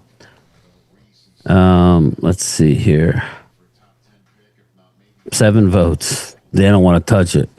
Bailey is also my number 1, says Joe DeMasi. I like McKee, but I don't think he's starting. I don't think he's starter material. Rob, just like Bain, ropes fast, a keto diet. Bailey is also my number 1. Again, McKee is a good backup. Game time, I heard 4th actually, CZ. Yeah, I mean, I just have a weird feeling that if they're going to take one, stop listening to.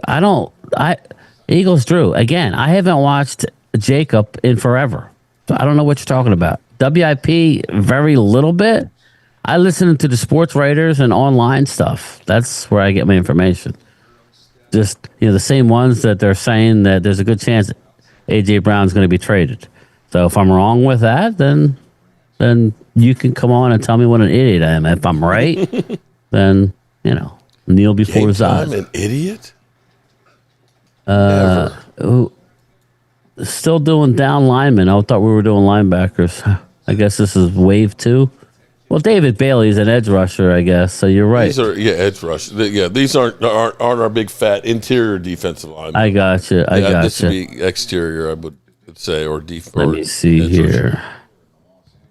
So I guess you don't have to go do that. Whatever you said you were doing. I can do trees. It. Yeah, I mean, it started raining here. I don't know if it's raining there. It's raining day, so I can still. Yeah. As long as I do it sometime. I mean, I can do it at 9:00 tonight if I want to.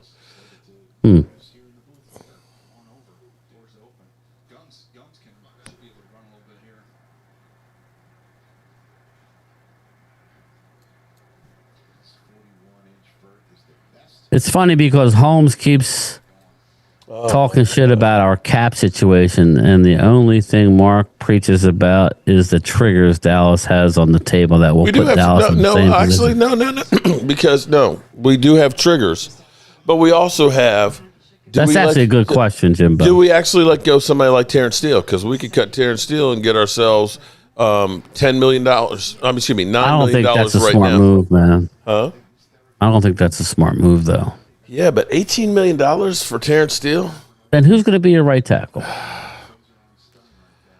I mean, I'm just asking. Okay, all right. Nate Thomas? I'm just saying. Or are you going to move Guyton over to right and start? I'm beginning I hate to say tell me we're going to go sign a guard, maybe? Guyton is a bust, bro. You think Guyton's a bust? I'm sorry. He can't stay healthy. Damn. Well, stay healthy, yes. Okay, I'm not willing to go there. If you can't stay healthy and on the field, I mean, he's got Tyron Smith issues as, a second-year player. Right. He was injured in training camp. Now, what I'm hoping, and I haven't heard anything about Big Nate. Remember, Big Nate was actually going to be the starter there. Nathan Thomas. Yeah. He struggled at left tackle, though. Well, and Tyler Guyton hasn't? No, he actually played very well last year when he was. The problem is you can't stay healthy. That's something different than year one. It was bad. He started off good, then steadily declined. They actually missed him at left tackle. But, again, this is what happens when you reach for a positional need rather than take best available. Is it not? Mm-hmm. We drafted Guyton because we needed a tackle as opposed to going out in free agency signing somebody. They don't want to spend the money like that. And people go, what do you mean? They're spending to the cap. Not the way they should. Yeah. It's this guy here, Cassius Howe. If he's there at 20, he very well could be our pick. 6'2.5", 253. Good size. Now, what they're saying about a lot of these guys, especially they run a 3-4, they're not good against the run. But how does that work when they're going to have like gap scheme of 4-3. Tell Drew, Dirty Sanchez, tell Drew to go after his patient. I thought I heard somebody flatline. Damn. 4-6. Here's the thing, that the difference of having Micah Parsons, who was great against great pass rusher, but terrible against the run, is now you've got interior defensive linemen to take up the slack on the run. Ideally, what you want your edge rushers to be is your job is get upfield every single play and put pressure on the quarterback. And then you have your interior defensive line. If you have a 5-man front and you have guys that get to there, those 3 interior linemen are the ones to stop the run. Ideally. And if you have a great one technique, who can occupy space and take on double teams, then that means your linebackers are scraping and they're free. That somebody is unblocked, and that's the guys that make your run stopping.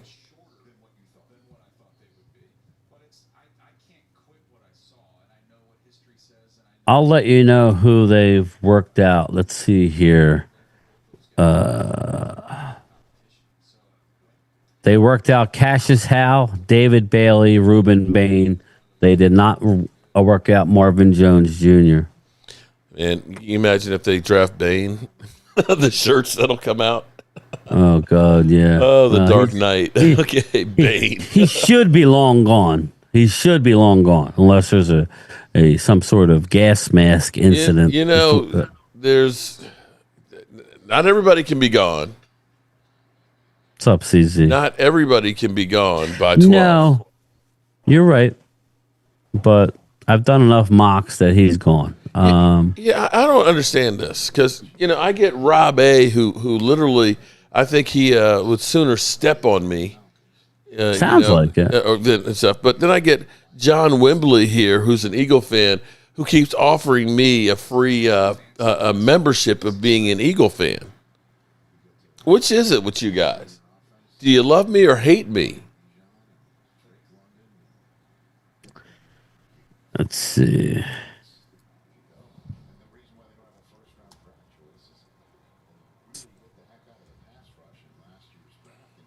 So are you one of those ones that are on board with going for clapdowns?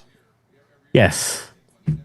I'm not moving up, though. I mean, here's the deal. If he drops to the Browns, I would be trying to get up there and get him.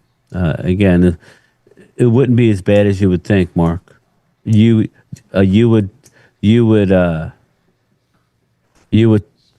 trade 12 and 20 to move up to 7, right? And then you would get 39 in return. So you would still have 2 picks. 39. Okay. Name me a great second-round draft pick the Cowboys have done. Sean Lee.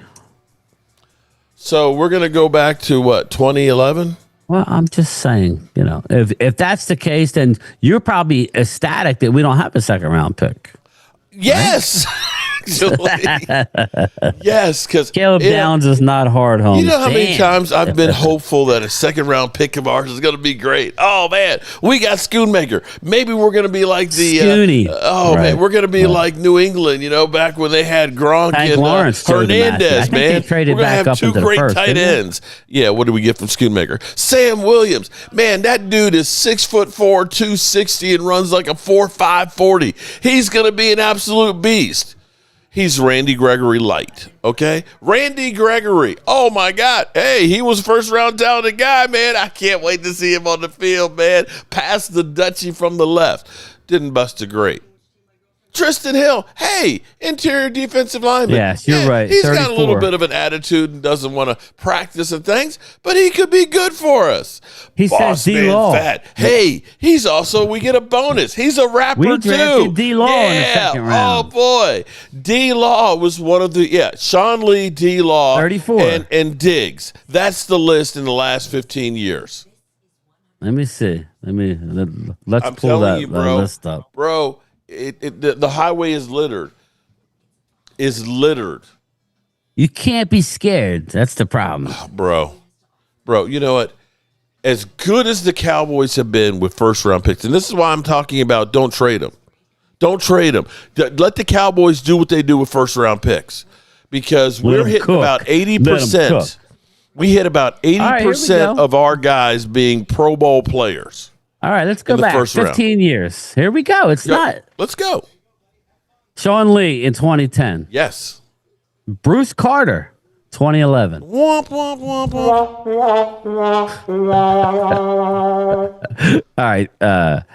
All right. Let's see here. Gavin Escobar, rest in peace. DeMarcus Lawrence, that was a good one. 2014. You got 2. That's back when they were decent. Randy Gregory.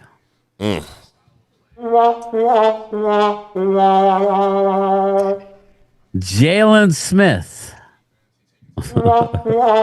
He did make a Pro Bowl. Chidobe Awuzie, he's still playing. You can't wah. He's still playing. And what did he do for us? Okay. It doesn't matter. He's still in the league. Okay, he's still in the league, but you look at that and say that was a great second round. Okay. All right. Okay. All right. I'll give you 3. Connor Williams, offensive guard, Texas. That was the year Eagles jumped us to get Dallas Goedert. He's okay. Out. That would sucked. 2019, Tristan Hill, probably worst of the bunch. Trayvon Diggs, 2020. That was a success, even though he got hurt. He was a success for 2 years. 2021, Kelvin Bossman Fat Joseph.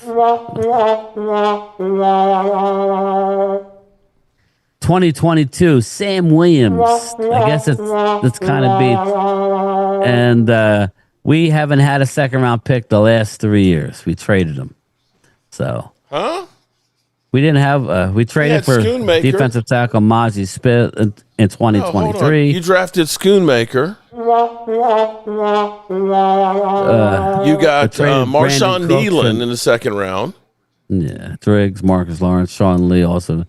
Yeah, and you got those are the last 3. I didn't. I stopped right before that. Yeah. No, you can't look at Ezeraku, Marshawn Nealon, and Schoonmaker. Yeah, I didn't do it didn't have the last 3. Okay. Ezeraku early, Marshawn Nealon, rest in peace. Luke Schoonmaker, not so much. So, all right. So you're saying the hell with the second round picks. Sorry, Jacob Rodriguez, we're not getting you. Chris Dooley, sup, Bryan and Mark Holmes. You think your second round picks were bad? Hold our beer, Chris Dooley. He's a Commander fan. Shit. Well, okay. Commander Chris knows about failed second round picks. Okay. On the flip side, let's look at the first round picks for the Cowboys since 2010. Des Bryant, Tyron Smith, Morris Claiborne. One. Yeah, that's one. Baby. Travis Frederick. There you go. Zach Martin. There you go. Byron Jones. Zach was the first round pick, and so was Frederick. I said Travis Frederick was the year before. He was the first round pick, wasn't he? We traded up. I'm reading all first round picks for the Cowboys since 2010. Oh, yeah. I'm sorry. Yeah, okay. Yeah, you're right. Byron he asked Jones. Mark who George Pickens' agent is. George Pickens? Oh, yeah. Okay. Zeke Elliott. David Magenta. Yeah. Zeke Elliott. Yes. Okay, we get to our second one. Taco Charlton. Leighton Vander Esch. No pick in 19, which was for Amari Cooper. CeeDee Lamb. Micah Parsons. Tyler Smith. Mozzie Smith, so that's our third. Tyler Guyton, the jury's still out, and Tyler Booker. So you had 3 stiffs out of 15 years. And you start looking at Des Bryant's, Micah Parsons, CeeDee Lamb's, Tyler Smith, that's some really good. Yeah, they draft well in the first round. So if you're telling me, let's say hypothetically that our first round picks were Tyler Smith and let's see, who else were you around 12? Say Tyler Smith and who would I say? Well, you got Zeke was 4th. Tyler Smith was 9th. Zach Martin was a 16 pick. CD was 17. Okay, Micah Parsons was 12. What if our two picks were Micah Parsons and Tyler Smith? Would you be still interested in trading those? No. For anybody? No. That's why we need to hit free agencies, so we can actually keep those two picks. That's what I'm saying. So when everybody keeps going through, let's trade what? I don't know.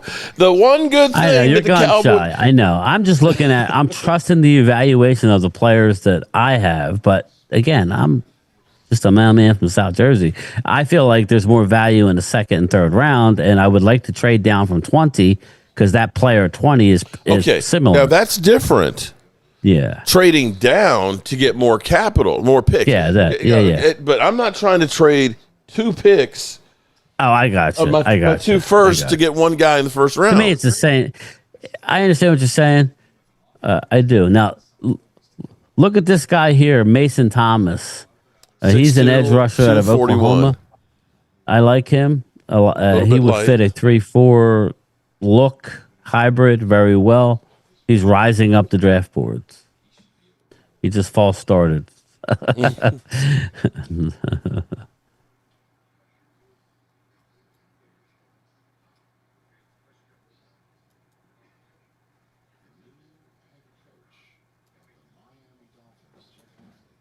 All right, here we go.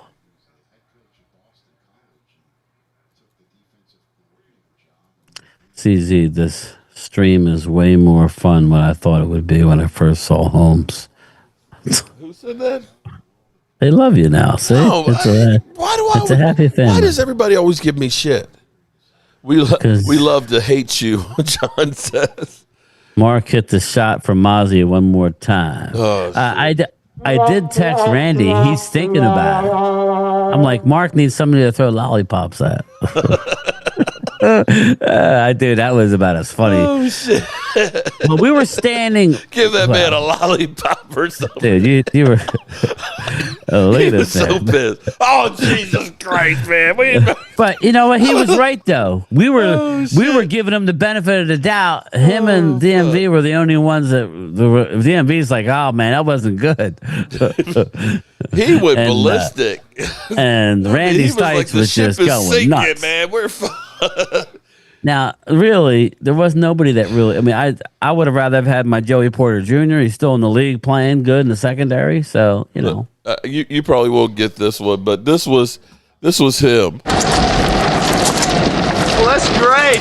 That's just fucking great, man. Now what the fuck are we supposed to do? We're some real fruity shit now, man. You finished? That's it, man. It's game over, man. It's game over. That was literally it. I don't know if you saw the clip from it. Man, that's some real fruity shit, man. Game over. He went up ballistic on that shit, man.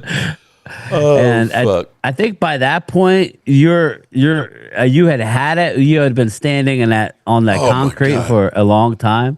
But there was a step down right near us. We were turning around and we were watching people time and time wipe out. Yeah. Just fall behind us. And it wasn't funny, but it kind of was. And then they came and blocked it off. But I tell you what, man. I wonder where we're going to stream this year. That was the perfect location for us to be. I still can't believe that we were there. Sight of the stage from there. We had the column that was there from the World War I museum. Yeah, to be able to set the camera on, 2 microphones, and just talking. And, oh my God, that was good. That was fun. But again, like you said, for me, my knees. I can walk. My problem is standing it's just still. Bone on bone, and the longer you sit there, it feels like there's a knife stuck in your knee, and it's like I gotta move. Yeah. Last year I liked it, even though I was cold. Phil, you would have thought went to the Arctic Circle. No, was it last the year before. Not last year, 2 years ago. Thank God we didn't go to Green Bay. Green Bay, man, it rained. You guys wanted to sit near the stage, but it was too loud. So I had to pick. It was a wind tunnel. We were in between skyscrapers, but we got our own picnic table. I liked the second night. That was great. And you had David Wiley. You bringing your food on. You had your own personal food delivery. Not Mom's spaghetti, man. Mom's spaghetti. That looks nasty. I didn't even eat it. That looks nasty. So, that was some real fruity Ultra. shit, man. What are we going to do We saw with Ultra this? at the hotel, and Ultra wanted no part of Detroit. Oh, shit. Because it was too damn cold. So I'm hoping that Pittsburgh's better. The funniest thing was Pittsburgh's better. when we were walking back, and it was like right next to us was Barry Sanders in the car. You're like, I'm like, I'm hey, the only idiot look, who it's missed Barry it. Sanders. You're like, what? Barry goes right by me. That was my Bane. My bad. Did we miss Bane? Yeah, we missed Bane. We're talking. I'm sorry. I got to see. Vincent Anthony Jr. Just Dallas worked out Malachi Lawrence, Zion Young, Josh Josephs, Kayron Crawford, David Bailey, Cassius Howe, Ruben Bain. Those are the edge rushers that they worked out. We cannot miss on these guys, man. Yeah. We cannot have a boss. I could see a situation where they get a Sonny Styles and a Cassius Howe. How would you guys feel with Sonny Styles and a Cassius Howe at 12 and 20? I don't think either one might not be there with those respective picks. You go out in free agency and you get yourself a corner. You go get yourself a safety. You go get yourself a linebacker. You go get yourself an edge rusher. Bang. There it is. Yep. And then you go out in free agency. That's what I'm saying. Yeah. Ooh, a little stutter step. 4-8. CZ, third or fourth round. Ultra delusional at the extreme, CZ. Let Ultra on Mark's neck today. He's all over. He's always all over him. Dude, game time. If Sonny Styles is at 12, you tell across the room to Jerry for Sonny. Yeah, comic. We'll be there yelling. He ain't going to hear me, though. I'm kind of curious there, Ultra. Is everything in your life have to be a knock on somebody? Seriously. Why don't you, Ultra, you know what? You have so much knowledge about football and things. Why don't you put yourself out there as a YouTuber? Why don't you put your face, your thoughts, and everything else out there? David Bell. Let's see you do that. As they say, those who can do, those who can't talk about those who can. So can you or can you not? Or are you just one of those ones that are going to sit there and trash the ones that are? I'm just curious. 4.54, 4.51. David Bailey. Look like he's grabbing his quad a little bit. A little quad action.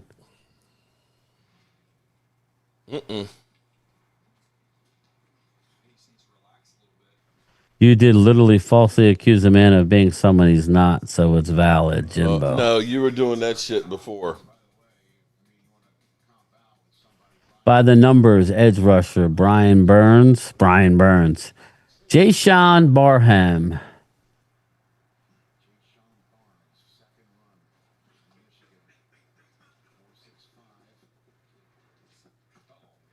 Oh, he's grabbing shit too. Look at him. He pulling up lame. Well, I'm sure I'll see another video from Ultra tonight.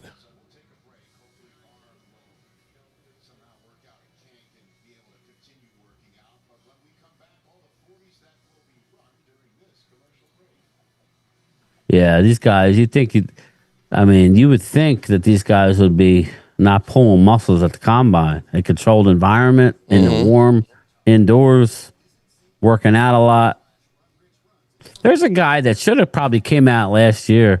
Dallas had an informal visit with a Lander Barton out of Utah. I like him, but he came back to Utah and he did not have a great year. So now he's way down when he might have been a second or maybe a third or fourth round pick last year. He's going to be like sixth round. Lander Barton, he's a big dude. Randall Harris, are we going to be a 4-3 or a 3-4 defense?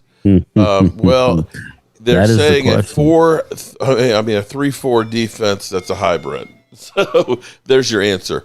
They do like 5-man fronts, and they're figuring that their strengths are the defensive line right now. And the way I look at it is basically they're trying to build this defense to be able to stop the Eagles. Make Jalen Hurts be the one to have to beat you with his arm, shut down Saquon Barkley, and so on. And hopefully be able to be better in the playoffs because, everybody can talk about Dak is choked in the playoffs, and I'm not saying that he's playing great every single game, but you have not been able to stop the run in playoffs. And if you're giving up 150, 160 yards in the playoff game on the ground, chances are you're not going to win. Yeah. Bryan, what's going on? Thanks for the content. You're very, very welcome. Tay Cowboys is back. What's going on? I wouldn't do it at the combine. I would put my muscle in the restroom, Dirty Sanchez. Chris, what's up, brother? Chris is back in the house. I tell you what. So wait. Hold it, Ultra. Why don't you go ahead and put the proof out here of a court hearing? Let's see proof, because I don't know anything about a hearing, court. Let's see. Let's show us, okay? I tell you what. If you show me proof that you beat me in court, Ultra, I will delete my channel. Court? What the hell is that about? No. He swears that I sued him. I sued him in court. What? Okay? Now, no, come on. Now, look, you want to talk trash and call me names and things. Give us the proof. Show me the subpoena. Show me the court hearing where it was a decree. Let's show proof. You're making allegations here. Show the proof of a court hearing that you say I lost. If you don't, shut the fuck up and get out. Show me. It's real easy. Screenshot it. Put it up with Frank Joseph. Show us the case. Dave Canales wants to see Bryce Young. Ha, I see it's just ha, fart Holmes. Ha, because you're lying, bitch. You're lying. Show the proof. Show the proof, and I'll delete my channel. Show the proof. Wow. You're always calling me a liar. Show the proof. You got my email address. You got Game Times. Email Game Time. Get Game Time, put it on. Show it. Go ahead, show it. I've never gotten an email from him. From Ultra? Mm-mm. Okay, all right. I thought or text message. Wasn't he on a text group? Yeah. Okay. I'm in a group text. Text message, screenshot of the case, bro. Do that. Jimbo, how you know? Jimbo? How you know, Jimbo? I don't even know who you are, Jimbo. How do you know? You want to make lies on me? Show the proof. Because we all know, just like, people talking about Brandon Aubrey's demanded $10 million and the Cowboys offered him 7.5. Turns out that was lies. There was no proof on it. It was just he said, she said. Show the proof, bro. Since you keep making allegations, show the proof. That's all you got to do. Because then it looks like you are exactly right. Mark Holmes is a liar. Show the proof.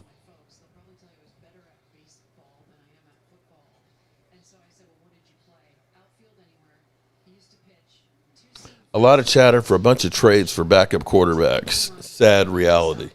Yeah. What do you think about Malik Willis being the number one free agent out there?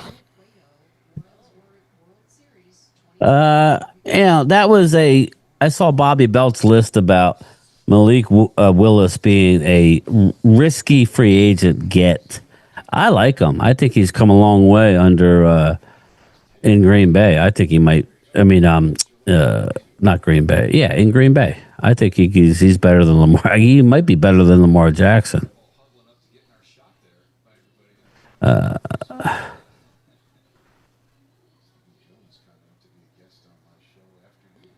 Okay, I still don't see the proof there. I still don't see the proof. I'm waiting. You want to talk about me being a fraud? Look in the mirror, bro.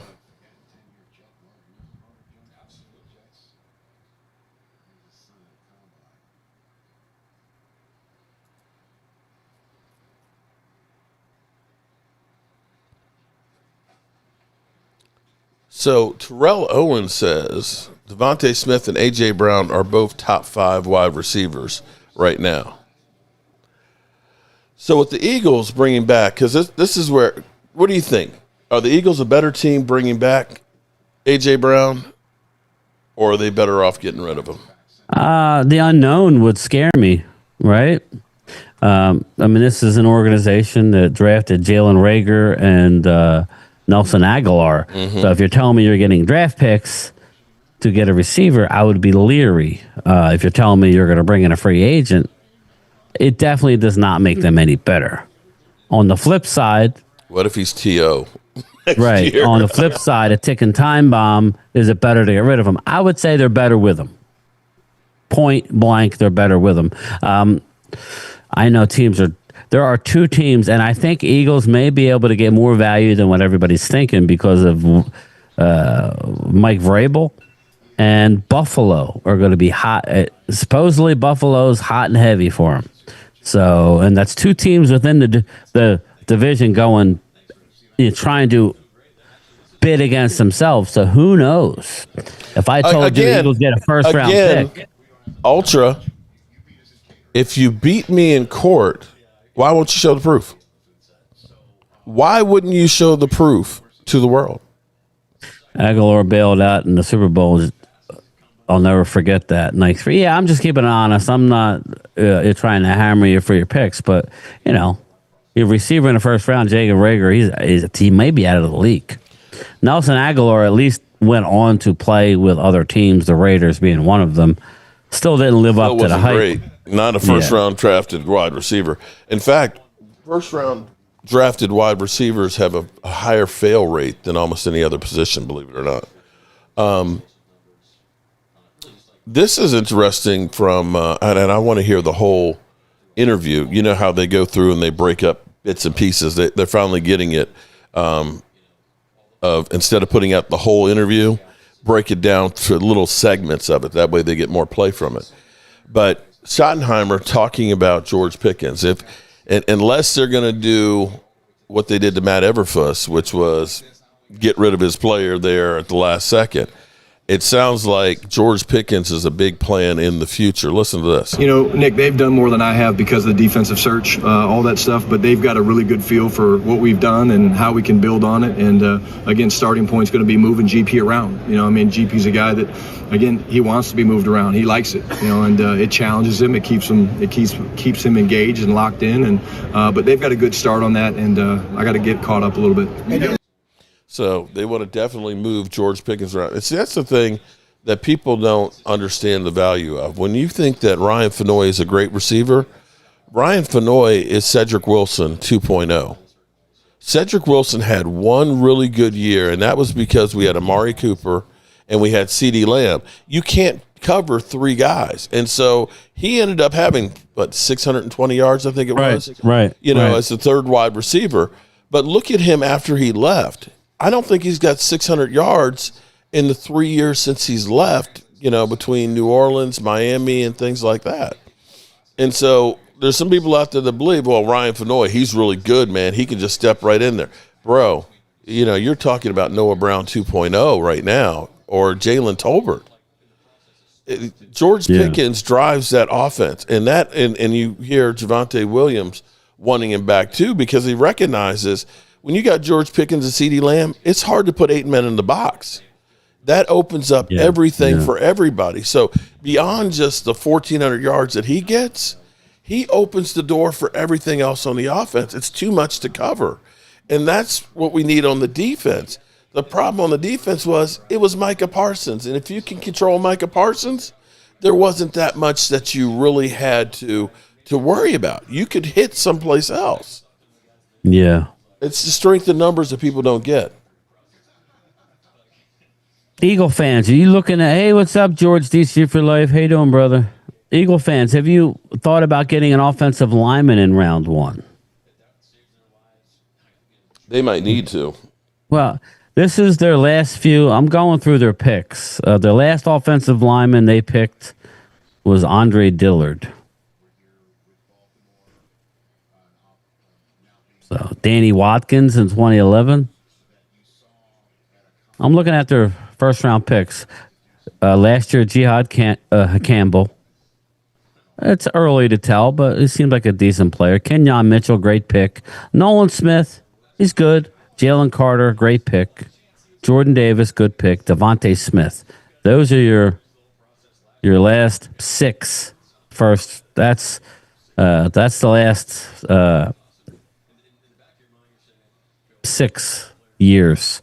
Then you had Jalen Reagor, Andre Dillard, Derek Barnett, Nelson Aguilar, and Marcus Smith.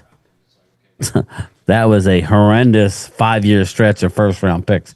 In the middle of that was Carson Wentz, Lane Johnson, Fletcher Cox, Danny Watkins.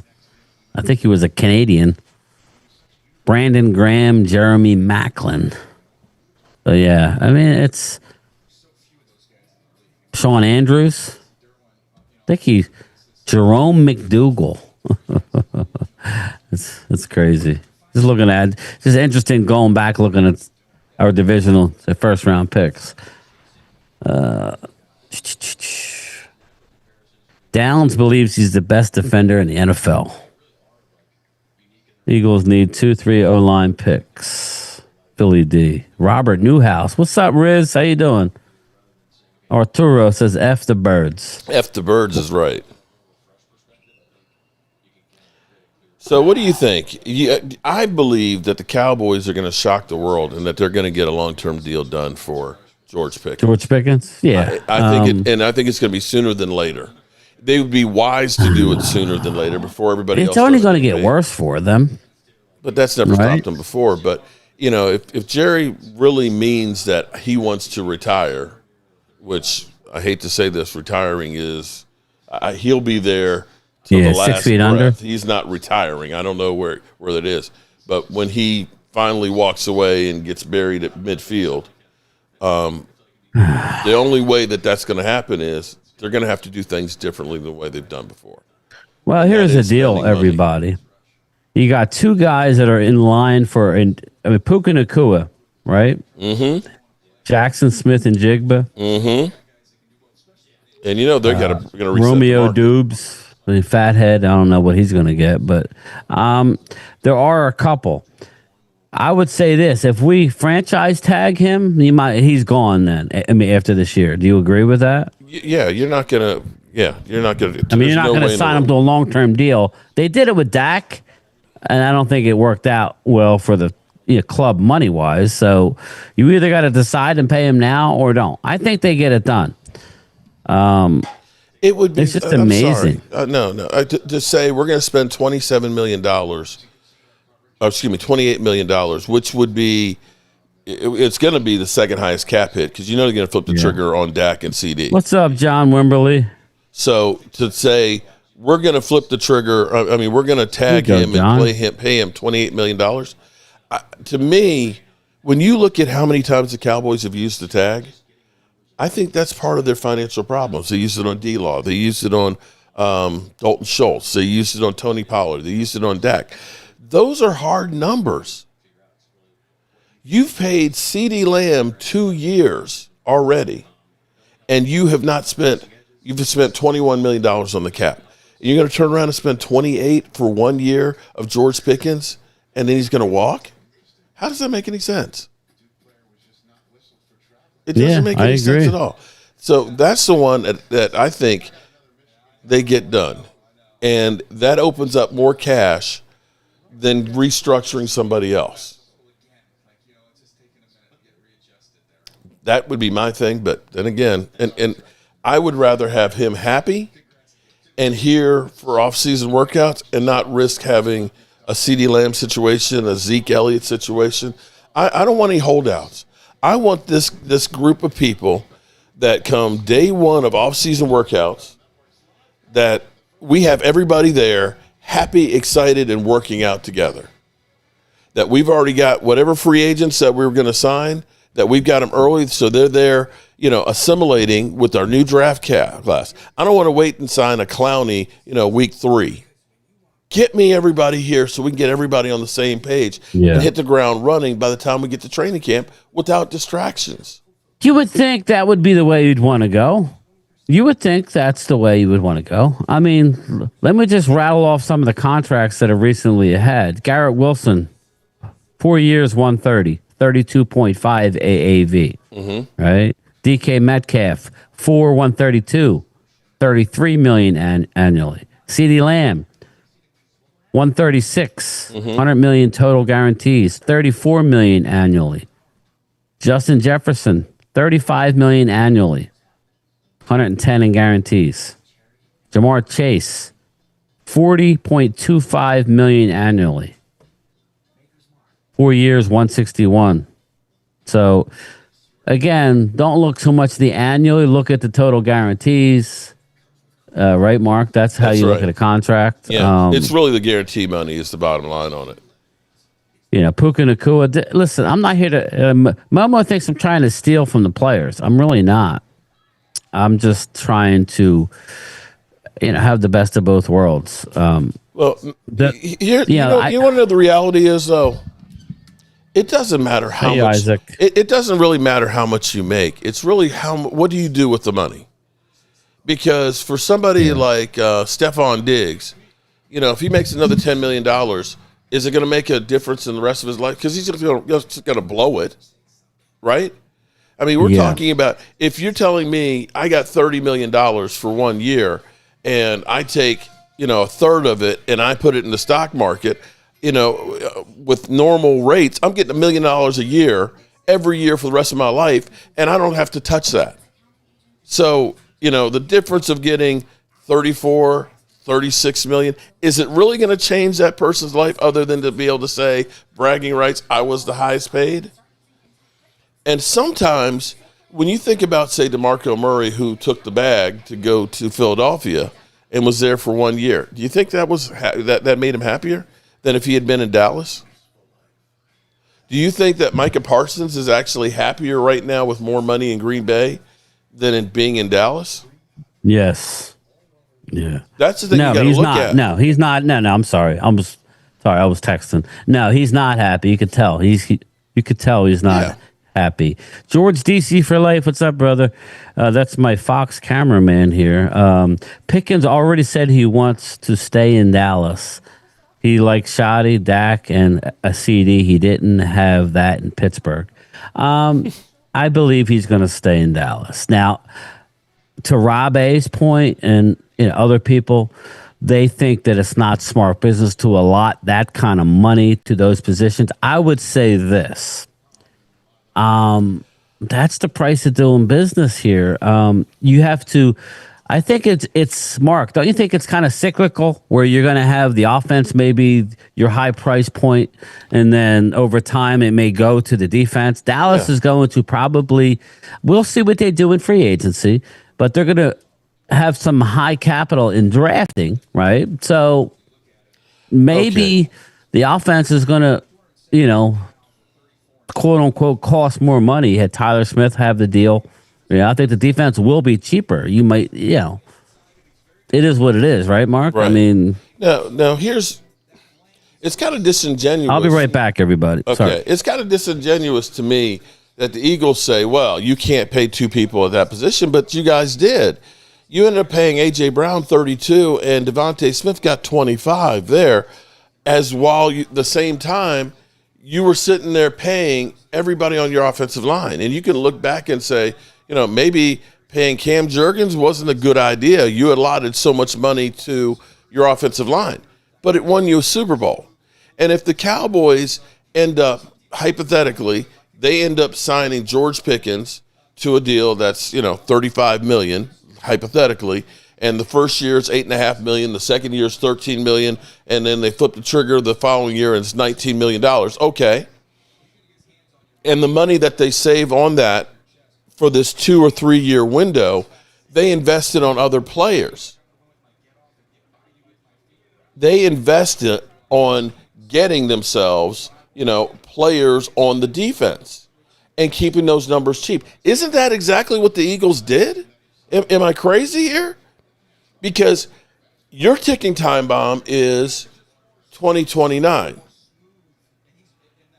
Where you've got guys that I can guarantee won't be on the roster that will be getting paid. But you won a Super Bowl from it, so where's the problem?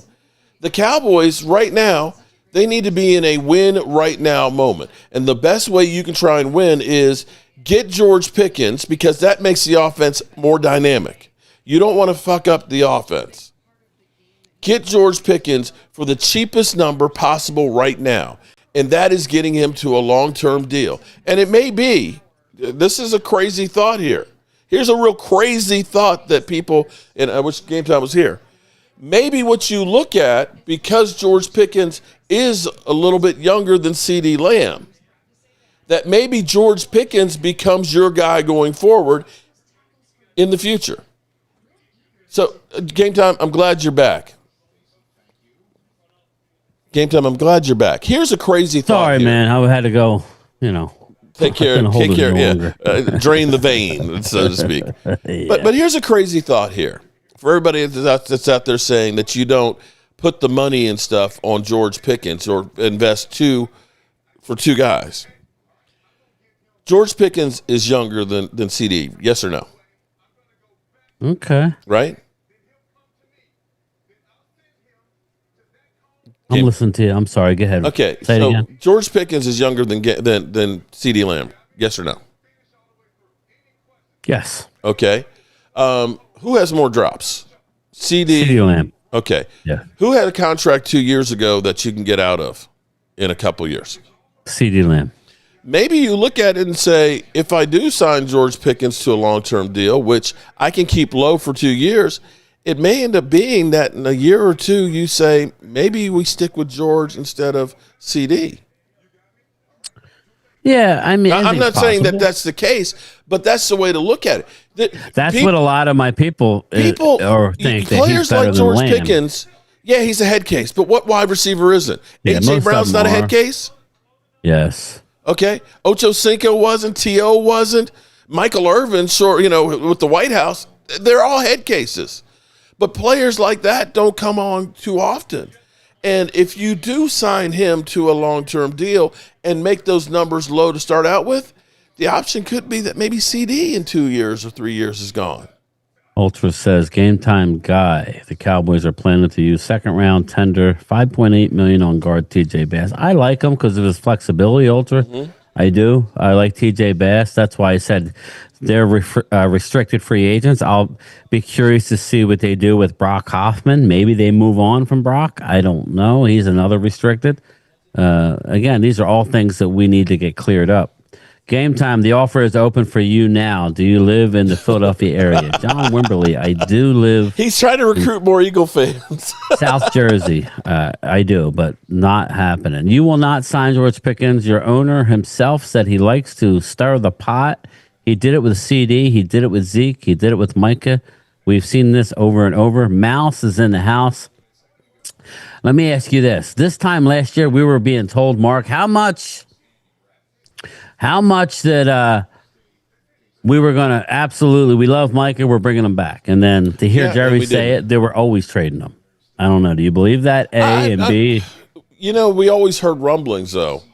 Remember, I believe it was the year before we heard that there's a lot of people in the organizations that are tired of Micah Parsons' spiel. And we saw a lot of people. I mean, you think of Malik Hooker was kind of like, bro, when we can't stop the run and things like that, and you're doing the podcast, maybe you shouldn't do that as much. And there were times where Micah was going through and reading the riot act to everybody else, and Micah was fucking up on the field too.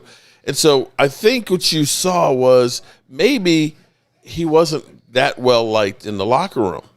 I have not heard anything negative. Who's this? With Micah. Oh, Micah, yeah. Oh, yeah. I can't find anybody who's had anything negative to say about George Pickens in the locker room.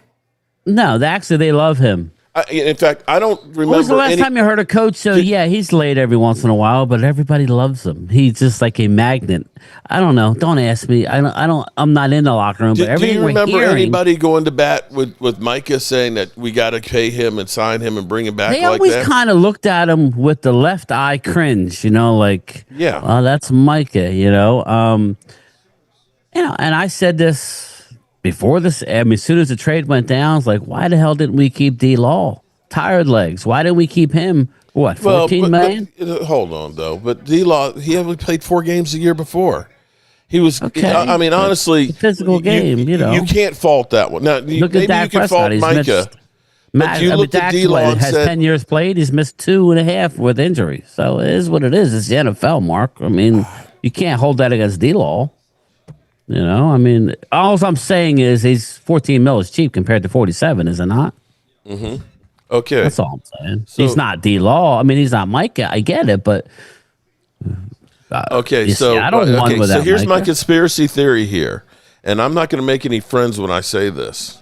I don't believe he's better than Lamb. No, I don't. I'm not saying that he's better, but if you're saying that you want to save some money, well, a lot of Eagle fans I know in here have said it. I don't believe he is. CD Lamb, I think Lamb runs the route tree.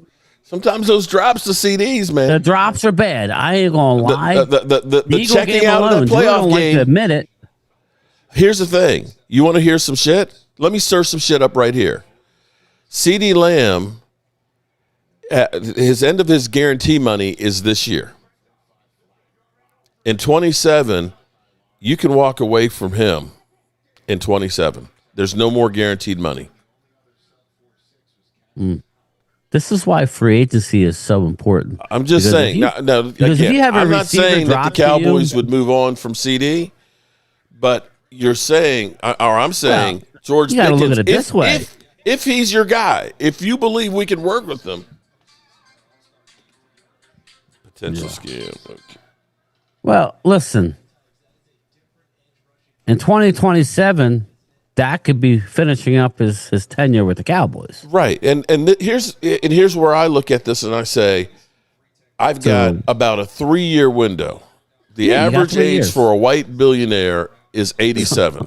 Okay? No, I'm just what it is? White male billionaire. Just a white male or a white billionaire specifically? White billionaire male, life expectancy is 87. Okay? Jerry's 84. Dak Prescott, you look at 2-3 more years. Okay? So what I'm looking at and I'm saying is I got 2 to 3 years to try and do this. And that means I get George Pickens as cheap as possible so I have some money to spend on getting as many studs as I can. Follow the Eagles, path. Follow the Rams' path. Follow the teams that understand free agency is a tool you need to use to top off your team. That's all I'm saying. Yeah. And if it ends up being Dak Prescott, look, Dak Prescott's gone, well, we're going to start all over anyway. So fuck it. Just start all over. That's the way it should be, though. I wish we would go all in more, blow it up, have a bad year, go all in. That's how I like operating.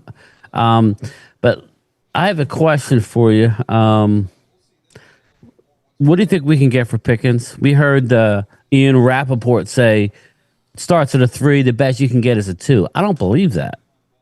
And if that's the case, then why are we paying him $40 million? You know what I'm saying? You can't have it both ways. So, the crazy how these things seem to make tag Pickens. We have another bad year. Both Dak and Pickens will be gone. Dave Thompson. GP has better hands than CD. 93 receptions and only 3 drops. That's a game for CD. Clemente. So Clemente, you like him better than I think CD. When he's not dropping the ball. Again, we saw A.J. Brown drop the ball a lot too, right? Actually, if you look, you'd be surprised at this stat. Oh, I'm going to share my screen. Okay. While you're doing that, this is actually a post from Law Nation. See, the Cowboys, I don't know why we have to do our contract negotiations and stuff in Front Street. So this is a post from Law Nation. The Dallas Cowboys offered to make Brandon Aubrey a highest-paid kicker in the NFL last September, surpassing the $6.4 annual salary of Harrison Butler, per sources. The Cowboys did not offer Aubrey $7.5 million or even $7 million, but it was more than Butler, per sources. Aubrey's agent Todd France countered with $10 million annual offer and shut down negotiations until getting on the bus at the Combine on Wednesday. So the original offer was supposedly back in September. And so Aubrey's agent countered with $10 million annual offer and shut down negotiations until getting on the bus as of Wednesday. The Cowboys don't plan to go up to up their offer, and we are comfortable placing a second-round tender on him, which could result in a restricted free agent deal of 5.5, 5.8, and take their chances on getting a second-round pick if he signs elsewhere. Stay tuned. Yeah, I'm okay with it. I'm okay with it. I mean, again, but let me share this. Most drops in 2025. Leading the league, Jamison Williams had 12 drops. Clemente, 17.2%. He had 65 receptions, 1,117 yards. Jerry Jeudy had 10 drops, 12%. 50 receptions for 602. Amon-Ra St. Brown, love him. 10 drops, 12%. 117 catches, 1,400 yards. Bryan Thomas Jr., 10 drops, 14.7, 48 receptions, 707. And Emeka Egbuka, we all love him. 9 drops, 14.9% of total, 63 receptions for 938. Evan Ingram, 8. Cortland Sutton, 8. CeeDee Lamb, 8 drops, 14.4, 75% receptions and 1,077. Remember, he did miss, how many games did CeeDee miss last year? 3? 2 or 3? Tet McMillan, 8. Mason Taylor. So you get the point. He's not leading the league. Some really good names. Even Amon-Ra St. Brown, Brian Thomas. It's perception versus reality. I'm just remembering that touchdown pass that was literally. No. I agree. Like, CeeDee, how you drop that shit? He dropped 4 of them against the Eagles, 2 of which would have ended. Yeah. Sorry, Eagles. In our opinion, they probably wouldn't have won the game. So, some would say Dallas should have won the first game and lost the second game. But NFL is a fickle lady, and things happen. Right. So, actually, Clemente is surprisingly enough, it's not as what we think. Dan the Man, what's up, brother? Again, I am just saying the 30+ million is fair for GP. Yeah, I don't. Again, if you're telling me I can get a first round pick for George Pickens, then fine. If not, I can't trade him. I'm not trading him for a second round pick. Mark just got done laying out our horrendous second round picks over the years. So you want to give up George for a second? No, right, Mark? That's right. No, you don't. You don't want to. I remember when we had 2 wide receiver working together like Pearson, Hill, Irvin, Harper, C.D. Pickens. Yeah, I want to keep them both and add to the defense. But, I'm greedy. God forbid we have a full team. Now, I don't know if you want to believe this or not, but per Clarence Hill, Cowboys are interested in pursuing Nakobe Dean. Doesn't surprise me. Which, of course, the connection of Jeremiah Love is on the Cowboys' radar. Shoddy loves BPA. I'll be shocked if he makes it, but shit, I'll take it. Nakobe, here's the thing I worry about Nakobe Dean is the injury history. He's a great player, and he's heart and soul of that defense when he was healthy, but he ends up having some injuries that you have to be concerned with. It's kind of like Overshown. Overshown, if he were 100%, he could be one of the best linebackers in football, especially with good coaching. The advantage of having somebody like Nakobe is he's going to know the system better than anybody else, which can help to translate it on the field to the other players. He can be kind of a coach on the field type of player. Thoughts on that? Yeah. Again, he's often injured, Nakobe Dean, but he will come in with he will be the green dot. My question to you then is, if we go that route, is Overshown gone? I don't know. Maybe you end up making Overshown weak side, and that might, because of his speed and things, he's a weak side linebacker. Yeah, I don't know that you would cut ties, but you would definitely not be. Again, Overshown is in what, year 3 of a 4-year, or is this year 4? Let me look. He's been here 3 years, I think. This is year 4.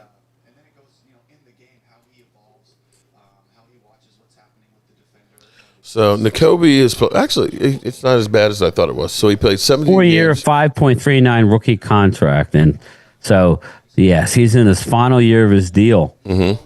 So, interesting. Yeah, I heard a possible extension of $8 million a year, basically Javonte Williams type contract.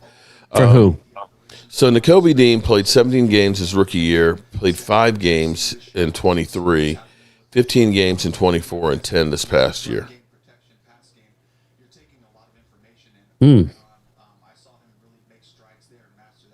Well, when they asked Christian Parker about that, about bringing possible Eagle players, he had he had the old smile on his face, and he couldn't get too specific, obviously, but we knew that. I assumed Reed Blankenship, maybe Reed is not the guy. Mm-hmm. I mean, I don't know. Maybe multiple guys. It'll be interesting. Mouse loves Nakobe Dean. I was down on Nakobe early on. Yeah. So, I was down on Nakobe because of his injuries, but I must say he's a hard hitter. He's a compact player. He plays downhill. And he plays downhill. So I wouldn't hate it. You're getting Christian Parker's guy. I will be holding my breath, though. How much is he going to get? That's my question to you. I mean, how much is he going to want, That is a good question. Well, if you look at Spotrac, I'm looking at it now. I know it's not the end-all, be-all, but Nakobe Dean, I want to say it's going to be close to $15 million a year. Let's see here. Okay, let me ask a hypothetical for you. No, they're saying basically 7.8 AAV, but I don't. Market value, 7.8 million. He's getting more than that. Yeah, well, the projections. I mean, I remember with I'm trying to remember what quarterback it was. Their projections were Trevor Lawrence.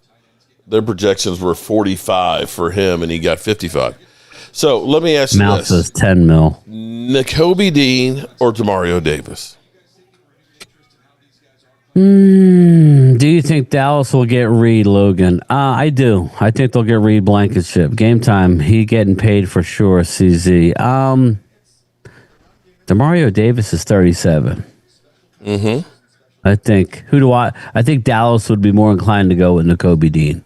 You figure DeMario is going to get you. He's going to cost you $8 million per. Yeah. Had 143 tackles last year. Demario Davis is only one. I'm sorry. Why can't we get them both? Well, there you go. I mean, it's an honest question. They're not like. Well, I tell you what. If you pay him 8 and you get Nakobe for 13, okay, that's 2 unbelievable linebackers. Well, if you end up getting George Pickens on a long-term deal, you get that extra $19 million. Well, that goes to wage point, though, Mark. He wants 2, right? Mm-hmm.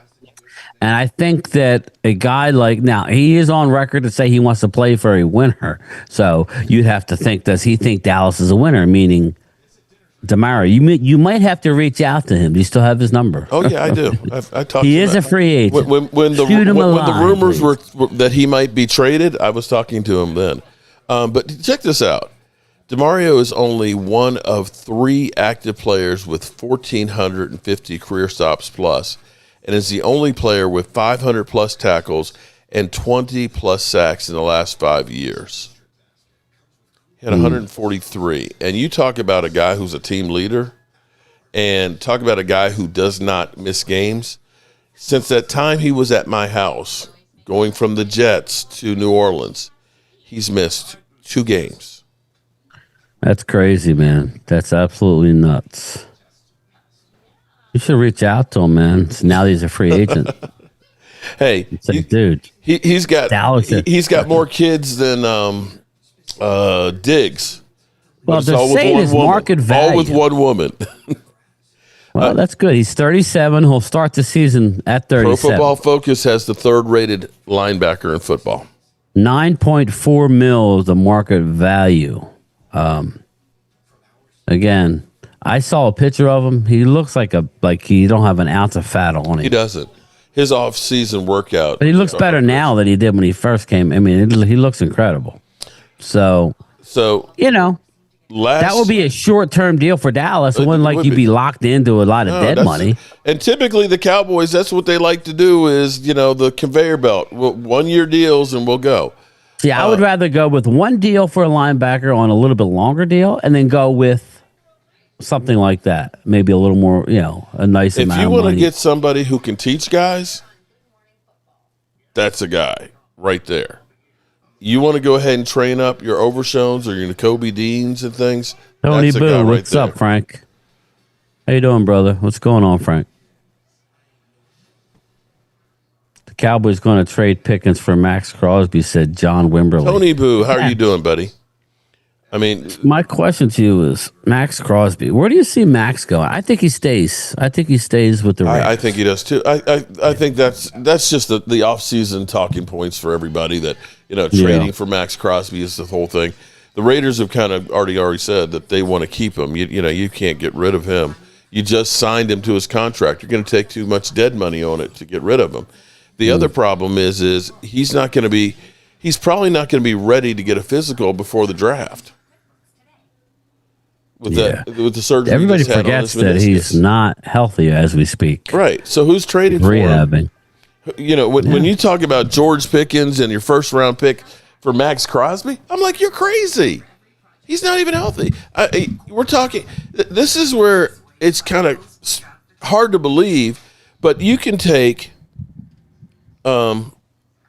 Max Crosby, you can take T.J. Watt, you can take Myles Garrett, and you can take Micah Parsons, and between all of them, there's 2 playoff wins. Yes, I said that last year. You don't win necessarily, but that's what I was trying to tell the Eagle people: is just stick with what you're doing because you don't need a Myles Garrett. You don't have you won Super Bowls without having the top. You don't need a Myles Garrett. Nobody does. Edge rusher. I hate to say it. Seattle. Seattle did not have top edge rushers out there.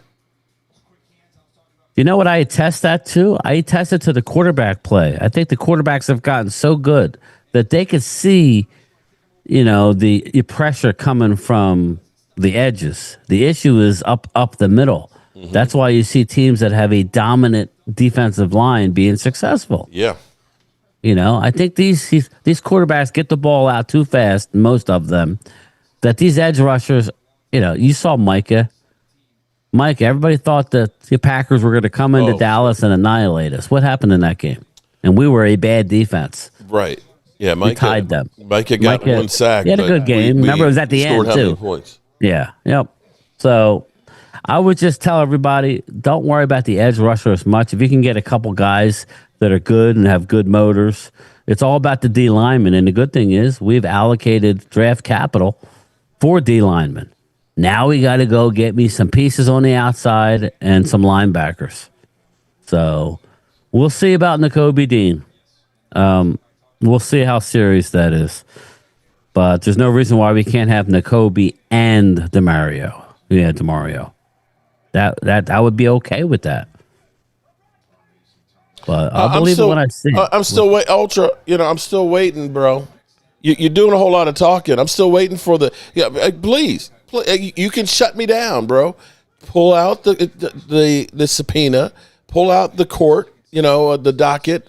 Just show some proof that I actually tried to sue you, man. Big spank dog. All I need saying you're just is doing more fucking lies, buddy.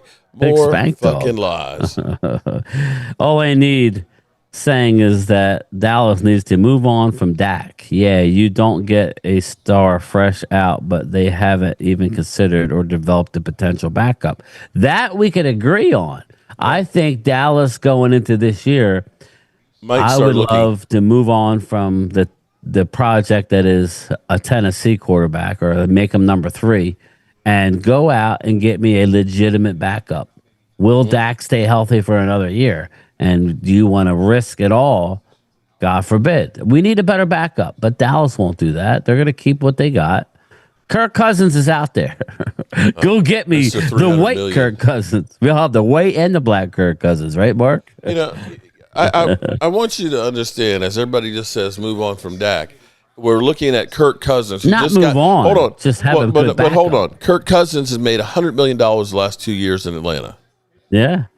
$100 million. And we got him. We got Malik Willis, who is the number one guy out here. Guys, there ain't quarterbacks. If you got somebody that's better than Dak, that's cheaper, by all means. But the only reason why we won the few games that we did is because the offense was that good. The reason why Pickens got 400 yards more than he ever had in his career wasn't because Pickens just all of a sudden learned how to be a receiver. It's because he had a quarterback who was capable of getting him the freaking ball. Big Spank Dog, you're a Commander fan, and I know shit not good, but with the new ownership and new people in the building, they are figuring things out. The other thing I would say, Spank Dog, is you guys need to just start drafting better. I'm not saying you didn't draft well last year. I like your one pick. I think your first pick this year is going to be David Bailey, something like that. And it's gonna be a great pick. You're in a great spot to get one good player, but I don't think you have a Mark. I don't think you have a second round pick, right? Rodney, step away. Shout out to you. I'm sorry. Say it again. No, the second round pick. No, the Commandos. What do their picks look like? What do they have? Oh shit! Remember they traded up so much for Laramie Tunsil. I mean, they're going to get a good. I'm looking right now. They're going to get a good pick in the first round. That I could tell you. So just pause it. Let me pause it, and I'll tell you right now. The Commandos have a first, a third, a fifth, a sixth, and a seven. I was going to say That's 771, 145, 186, 197, and 224. Okay. Yeah, I don't have 197, but yes. Now, are we? Are the comp picks fully dispersed or not quite? I don't think they are. They're not, because Dallas is getting screwed with a fifth. They're only going to have 2 5s at this point. That's what I'm hearing. But it all depends on how they evaluate Jordan Lewis. Those injuries to the free agents. We'll have to see how that works. Sonny Styles will be a Commander. We need knowledge, Commanders fans. Sonny Styles. That would be a great pick. I've seen that. We'll get a fifth. We'll get wait a minute. We'll get a fifth for DeMarcus Lawrence, projections wise. A fifth for DeMarcus Lawrence, a sixth for Brandon Cooks, and that's it. Yeah, that's what I said. There was supposed to be another fifth for Jordan Lewis. And I was like, what's Jordan Lewis? Jordan Lewis. Okay. Yeah, that's what I'm saying. We had more. Yeah, Jordan. Well, it depends. Again, it depends on the contract that they got and what you brought in free agency. Right. All right, here we go. This is what I got right now. Now, that's over the Caps projections. Jordan Lewis will get a fifth. DeMarcus Lawrence will get a fifth. Brandon Cooks will get a sixth. Okay. Chauncey Golston will get a sixth or a seventh. Chuma Edoga will get a seventh. Rico you can only get 4. I know, but I'm just saying. So I think it'll end up being 2 5s, a 6, and a 7. Which could be trading, yeah. But we'll see. We'll see.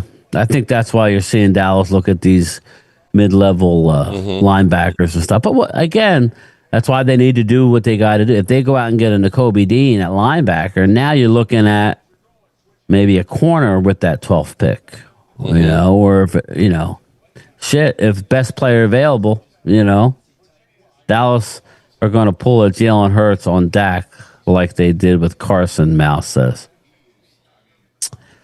First 5 picks, Raiders, Mendoza, Reese, Fano, Bailey, Downs. It's funny because listen to Bobby Belt and Brian Broaddus. Dane Brugler. Some people have Fano as a guard. Some, have him at a tackle. These offensive linemen are not at the level that we've seen necessarily. They're not like finished projects. Tony prospects. Boo. Shout out to Tony Boo with the super chat. Good. See ya. What's up, baby?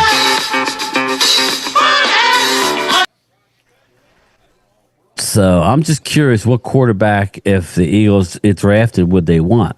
It's funny. Last year at this time, Drew Aller, would have been he would have been a big time pick. Now he's dropped like a sandbag. I'm old enough to remember when people thought there was no difference between Andy Dalton and Dak Prescott. Yeah. And I'm even old enough to remember when Cooper Rush was better than Dak. Wow. Well, we saw that firsthand in Dallas. That was embarrassment. Cooper Rush, the lights finally came on. So where are we at here? We haven't seen the linebackers really go at it too much. It's been edge rushers. So Caden Curry. Dak still stinks. Whispers at the combine are saying Fano could be a Zach Martin type guard. He's a guard in the words of Mickey Spagnola. He's a guard. Well, it sounds like they do not want to move Tyler Smith out to tackle. I don't think he wants to go out. Well, he doesn't. They love the interior of that offensive line, the way it is. Yeah. Well, we were 6th or 7th in the league in rushing last year. You know that, right? But how much do you equate that to George Pickens being the guy you had to worry about going downfield and not getting it in the box? Dak was one of the least sacked quarterbacks in the league. I mean, that happens. That happens when you can spread the field out. That's what I mean. So everybody wants to move on from Steele. I get it, guys, but you got to give me who's going to be our right tackle. That's all. Tony Boo, hit the like. I'm more worried about left tackle. Man. Thanks, Tony. Thanks, Frank. Yeah, I'm with you. That's why, I'm just curious how this is going to play out. As a Cowboy fan, I haven't been this kind of clueless of where we're going with all the unknowns. We know something's going to happen, but what is it going to be? What's it going to be? Drinking coffee? Mm-hmm. Just having coffee. It's a little late in the day for coffee. Who's having coffee? I could go for some coffee. Nah, I know. Actually, I had some peanuts and I had some sesame sticks here. Penis. Tony Boo. Ultra Cowboy Tyler Smith want left tackle money. Yeah, Mark. You think if he did play left tackle, his agent would be knocking on Jerry's door and Steven's door saying you're gonna have to up the ante. I signed the deal as a guard. You remember when they talked about, or we actually had to use Zach Martin a couple times at tackle, and Zach Martin got injured, and Zach Martin was like, "Hell no." Yeah. I guarantee you that if he's got to play left tackle, his agent will be there to say, that's smart. I would. Shit. Yeah. This is true. So, as we sit here, 56 days away from the draft, waiting for the linebackers to take the field. What are you hoping to? Have you scattered out the location online and exactly? No, actually, what I'm thinking about doing, and I talked to my friend Richard, is I'm thinking about actually driving up to Pittsburgh. It's only about 4 hours for me.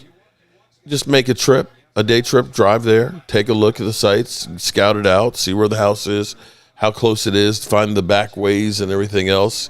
Pre-draft. That'd be some great content. Yeah. There you go. Yeah. I was just curious. We'll have to see. I'm curious how their setup's going to be. Like Detroit, it was downtown, windy. In between skyscrapers, basically. So the stadium is basically at the point of where the three rivers come together. Accenture Stadium, It's two rivers come together and make a single river. They call it three rivers, but it's what are the rivers? Can you name the rivers? Mahogany, I can't pronounce it. Mahogany, the Allegheny, and the Allegheny, the Monongahela, and the Erie. Is it the Erie? I don't know. Okay, there's a whole lot of water. No. Monongahela, Allegheny, and what's the third river, Tina? Pittsburgh. Rob A says the Magenta River. The Magenta. Okay. Okay. Okay. It's regardless. Okay. It's three rivers there, and there's a park and the stadium is right there. So it's at that park on the point of the rivers is where it's going to be. It's going to be. It might be cold. It might be cold. It might get a little wind off of it. At least it's further south than Detroit. And it's way further south. Ohio. It's way further south. Yeah, my wife's worse than you with spelling that or pronounce. You should hear her. She sounds like it's Monongahela. Go ahead, you say I can't pronounce it. I know it's Mahonga something. Say it, Tina. No, she can't. She still can't say it. So, and she's a learned person. So, I'm the one that used to stutter as a kid. I'm the one that still is. I remember I was out with my when I was a young kid. I couldn't say my S's. I still have a hard time saying it if I don't take my time. I didn't order a dessert because I couldn't say lemon chiffon. And I started tearing up. My mom's like, "What's wrong?" I'm like, "I wanted this, but I can't say it." I couldn't say it. So, Sonny Styles, 43.5 vertical, 3 inches higher than next player. He's going high. Jimbo. Sonny Styles is a beast. Mark and Ultra at the draft fight night. They actually got along fairly well. I don't know about now, but they used to get along well. Here's an interesting take for everybody that says that the Cowboys should just trade Kenny Clark and a 7th-round pick to Cincinnati for a 6th-round pick. Rob. In the new 3-4 scheme, Brian Schottenheimer said Kenny Clark is more suited to play nose tackle. He's done it in the past. And also, he has said that that he hopes to have George Pickens for the long term, but he has not talked to Pickens recently. Said he will speak to him soon. Let me ask you this regarding Kenny Clark. Don't you think there's a little bit of Jerry Jones saying we ain't moving on from Kenny Clark because we're going to win with Kenny? We got him for Micah.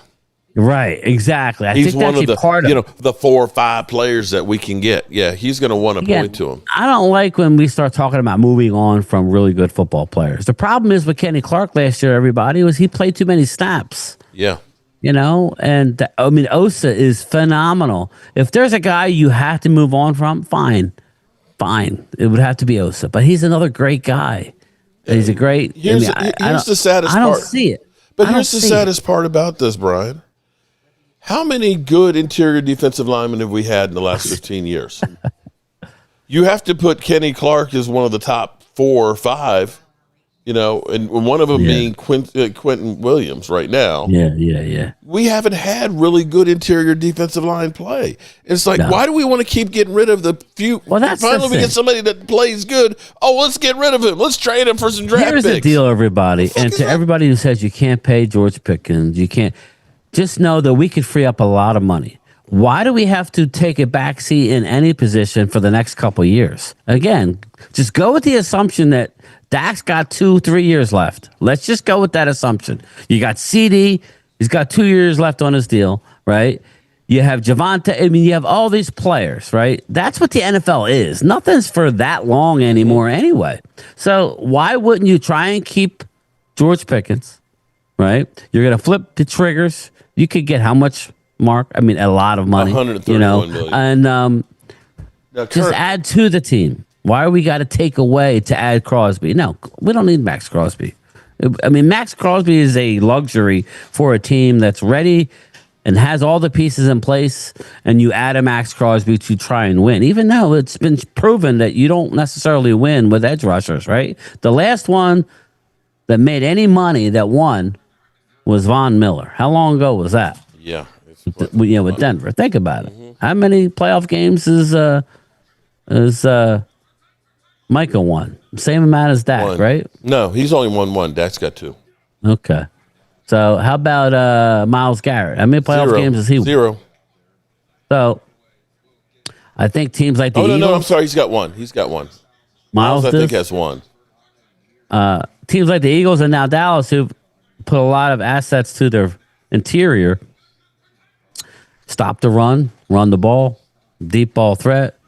Dallas's problem is, like I said, they led the league in giving up chunk plays on defense. They gave up 46 plays, Mark, of 25 yards or more. That's just an excuse. That is bad. That's very bad. So how do you do that? Well, you get pressure on the quarterback. They didn't do that last year. Mm-hmm. And you get linebackers that can actually cover somebody. Yeah, and you get. That's why So that is. Ultra says the biggest move this offseason might be moving Leofau to outside linebacker. 34.5-inch arms, 1.59, 10-yard split. Knowledgeable Ultra now. Shout out Frankie to that. Louvu type player. You know, Ultra is like Terrence Steele. He knows his shit, Mark. You know that. No, you know what? Ultra is like Terrence Steele. Terrence Steele is great at the run, but he sucks at the pass. And so that's what you get with Ultra. Ultra has the knowledge of football, but he's just an asshole when it comes to relating to people. I don't get it. I don't get it at all. Because if you wanted to actually have a conversation about football, and it was just about football, Ultra would be a great talk. It's just the bullshit that goes with it. Defensive line and linebackers. Today's on-field workouts. Mm-hmm. Linebackers are on deck. Mark's like, let's get at it. We got another. This is going on for a while. Oh, it's going to be going. I think it's going till 8 tonight, or is it 9? I don't know, but I don't know if I'll be on that long. I know I'm not going to be on there that long. Fernando Mendoza. Look at that. Who was that? That was Styles. Damn. Sonny Styles. Damn. 43. Put a star on your helmet, brother. Highest by any player, 6'4" or taller since 2003.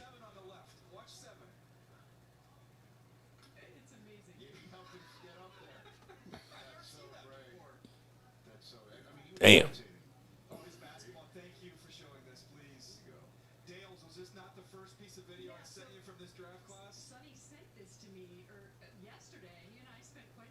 Damn.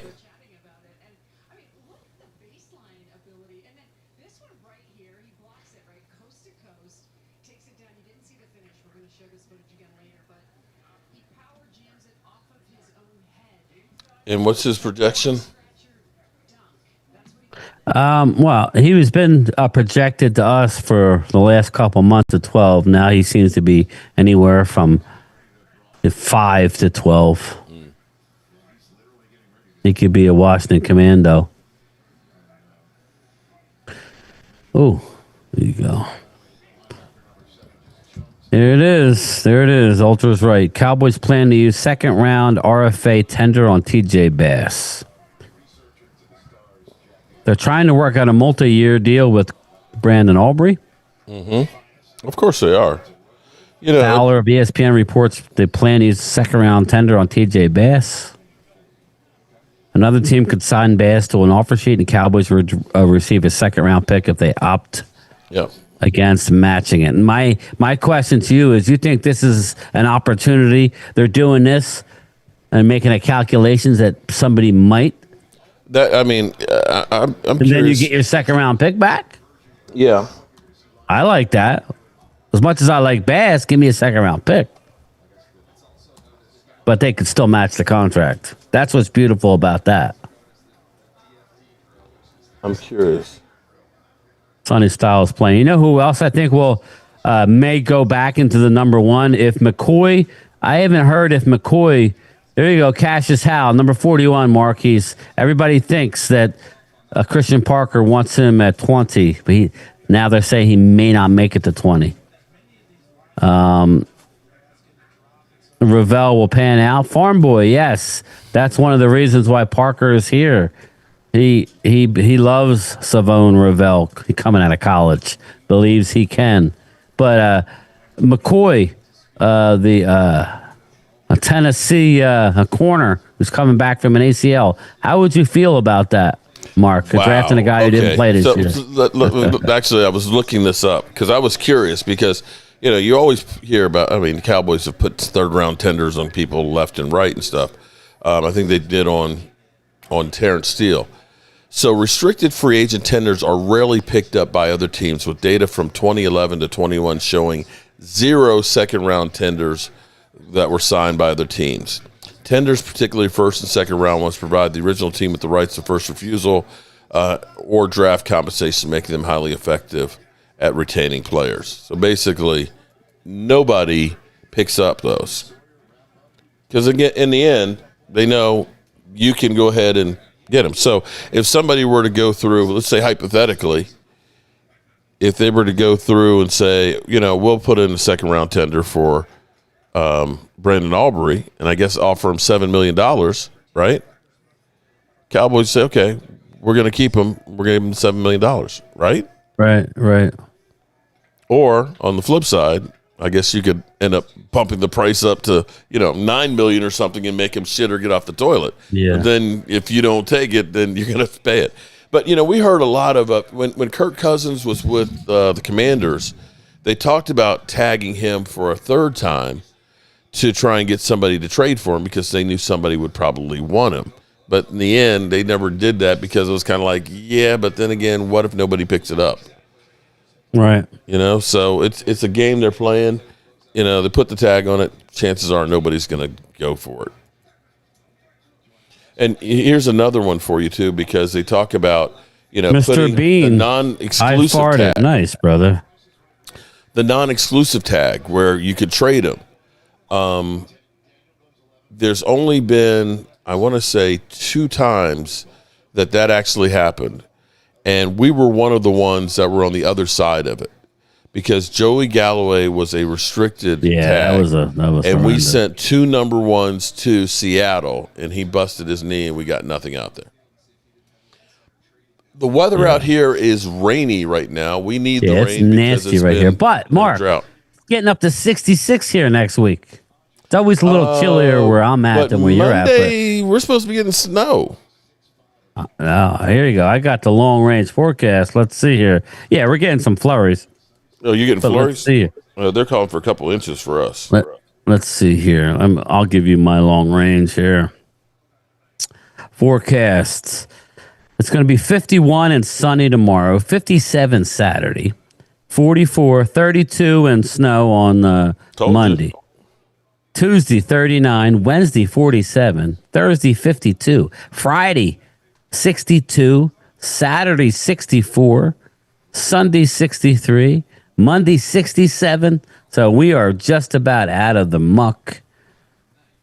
The sun is shining.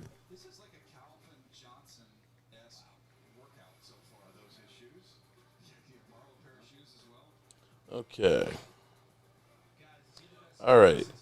While we're talking about weather, late April. Randy, seems like he really wants to go. What, Randy? All right.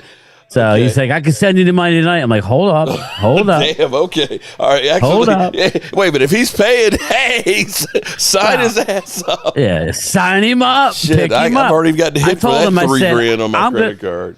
I'm gonna take one of the couches, so I'm fine with that. I'll take an arrow bed, man. I'm cool. So he's gonna need a bed, I'm sure.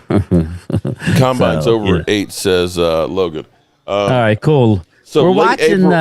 Late April in Pittsburgh features warming, variable spring weather with average daily highs in the upper 60s and lows in the low 30s, while warmer days in the 70s or low 80s are possible. The month is often quite wet. Rob A wants to come out and hang, he said. Oh, fuck Rob A. Fuck Rob A. No, I didn't say he's Jimbo. The way Rob A is, I might rather have Ultra. Recorded a sack in the NFL game. Okay, look at this stat, Jimbo. What's in that? the last 10 draft classes, only one defensive lineman has recorded a sack in the NFL with sub 31-inch arms per Arrowhead Corner on X. I still don't have an X account because I was blocked because I got a virus from I guess what's his name? Terrence Parsons. I thought he sent me something. I opened it and I got screwed up everything. I'm still waiting for Elon to get back to me. D'Angelo, 100%. I expect that a couple of weeks ago. A scout told me to watch how he tests. Sonny Styles. Ultra, I think Hal was a second-round pick. Yeah, again, we'll see. 2 new Georgia coaches on the staff. C.J. Allen is a play at 20. Yeah, and the problem is he may not make it to us now. I've seen the last 2 mock drafts, including the Mel Kiper one, that has him going 19 to the Panthers. Dave Thompson. But anyway, All right. We're getting through it. Again, I'm just throwing out some possible names that have been rumored to the Cowboys at 20. If we do what Mark says and stick, and he didn't say that. He said he could trade down, but think about this. We traded up for Morris Claiborne. Right. First and a second. How'd that work out for us? We traded back with San Francisco for Travis Frederick, and we ended up getting Terrence Williams with them. How'd that work out? Right? We traded back with Micah Parsons, and we got Micah and Goldston. Right? We traded back, and we got Tyler Guyton, which you kind of say, oh, well, that was stupid. But we also got Cooper Beebe. And quite frankly, if you got a player of Cooper Beebe's ability in the first round, you'd say that was a good deal, wouldn't you? Yeah. So I'm trying to play the odds. Things that the Cowboys have been fortunate happening to them. Trading back has been good for them. Trading up is not. Okay? Yeah. Signing, reaching for receivers. I know. The 2 number ones for Galloway. Remember Roy Williams trading for that guy? Yeah. That's why I'm like, why would we want to get rid of a guy who can play like George Pickens? That's what we were looking for with Joey Galloway and Roy Williams. And now we're just like, oh, just trade that guy. Yeah, we don't want him. Are you kidding me? Dave Thompson, I'm good with Delane and McCoy at 12. Delane or McCoy at 12 and Allen at 20. And McCoy is a guy to watch, Dave. He didn't play football last year, but he's the most talented cornerback in this class. And I'm always like, oh, okay. But then to hear Isaiah Stanback talk that he would never touch a cornerback who has an ACL. Because one reason, it's the hardest position on the field to play. You got to hit and cut all the time. Because you're playing backwards. You're moving backwards most of the time. And that's a smart way to think. But again, it's awful tempting. I think McCoy may look better than Delane. He's just a better athlete. I'm done with drafting guys with damage good out of college. Rob A says, I'm headed to Pitt with you guys. Make room for me. LOL. Long live Jerry Jones, John Wimberly. They have not traded up since 2012. Be aggressive. If the guy falls, I hate living in the past. That's my thing, Mark, is See, all y'all guys miss the point of football. You can go through. Here we go. No, think about it. How many of the very top wide receivers are winning Super Bowls? Talk about Justin Jefferson. Is he not a baller? Justin Jefferson's ass. We all know that. Oh, wait, no. No, I'm just saying, yeah. I don't want Justin Jefferson. He's ass. He's ass. Remember that? But I'm saying, typically, it's the teams with the best tight ends, right or wrong. Yes. Every Super Bowl team that you look at, they always have a great tight end. They don't always have a great wide receiver. Now, Seattle might be the exception to the rule because they had one of the top receivers there on their team. But typically, the top wide receivers don't. You can look at the best, highest paid edge rushers. Cooper Kupp. Not many of them are making Super Bowls or winning games in the playoffs. The teams that are winning, they're usually not really outstanding players. You can even go back to the Legion of Boom. Yeah, you had Bobby Wagner. You had Richard Sherman. But you look at their defensive front, Cliff Averill, what's his name? Bennett, Michael Bennett. Yeah, Michael Those are the Bennett. best 2 defensive linemen that they had. They had players throughout. There weren't holes on the defense. Yeah. And when you say trade up, take a number 1, your 2 first-round picks for one guy, if that guy does not work out, you're fucked. You're fucked. Yeah. Jacob Rodriguez, 10.1, broad jump. Sonny Styles, 11.2. Yeah, well, Styles was going to jump off the page. Momo. Look, now we can stir some shit up. Now all the mother humpers want to come. Momo, I'm coming with my big mouth. Jimbo's coming. Mark don't know what he's talking about. No, but okay. Real question here, Game Time. Yes. Are the Green Bay Packers in a better position now because they traded 2 number ones for Micah Parsons? No, they're not. Okay. So they didn't win. Literally, they didn't win more games. They won less. And now going forward with Micah Parsons injured, he's probably not going to be ready, or he's not going to be 100 go. No. To start the season. Yeah. No. And now you don't have a first-round pick the next 2 years. So how is that a win scenario? Well, it's not. I already think we won the trade. They would have to do something outside of Micah to get over the hump. Not that they won't, but I'm just saying from a Dallas perspective, I'm already happy. Because, again, you got rid of an edge rusher that, okay, I love him and all, but you win with interior guys. We use some of that capital to go out and get Quinnen Williams, who I've been dying for the better part of a year and a half. So I like it. I respect the Packers for trying. Ultra. I also, and think about this. Eagles supposedly were given the most compensation out of anybody. Now, some Eagle fans don't believe it. Micah is on record as saying that Jalen Carter was in the package to come back to Dallas. That would have been crazy. Anthony Lucas, there you go. Let me see. Let me pull up the list of who Dallas has talked to already. Formal visits. Hold up. Formal visits. Dallas has not talked to TJ Parker, everybody. No TJ Parker. I don't think. Yeah. Oh, wait. Yeah, no.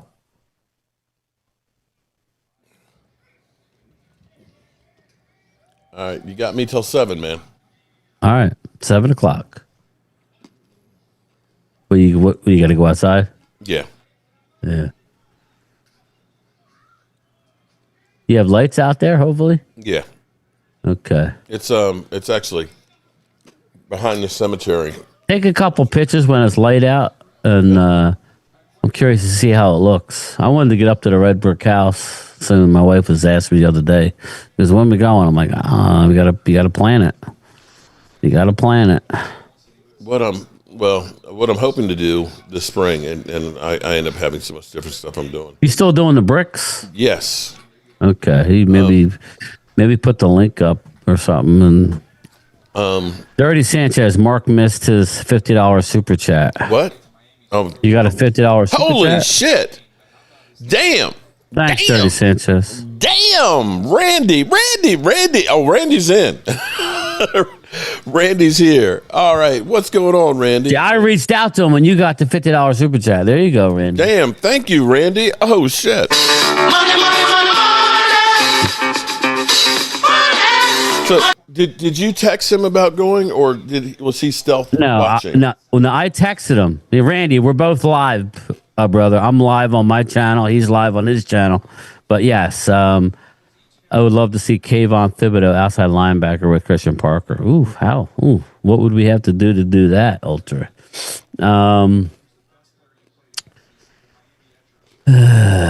Yeah. Now, he would, if he wants me to take him now, he would have to fly in on Wednesday early and at the airport, and he could, him and Phil would have to get on the same page, and then, we'd have to drive up together.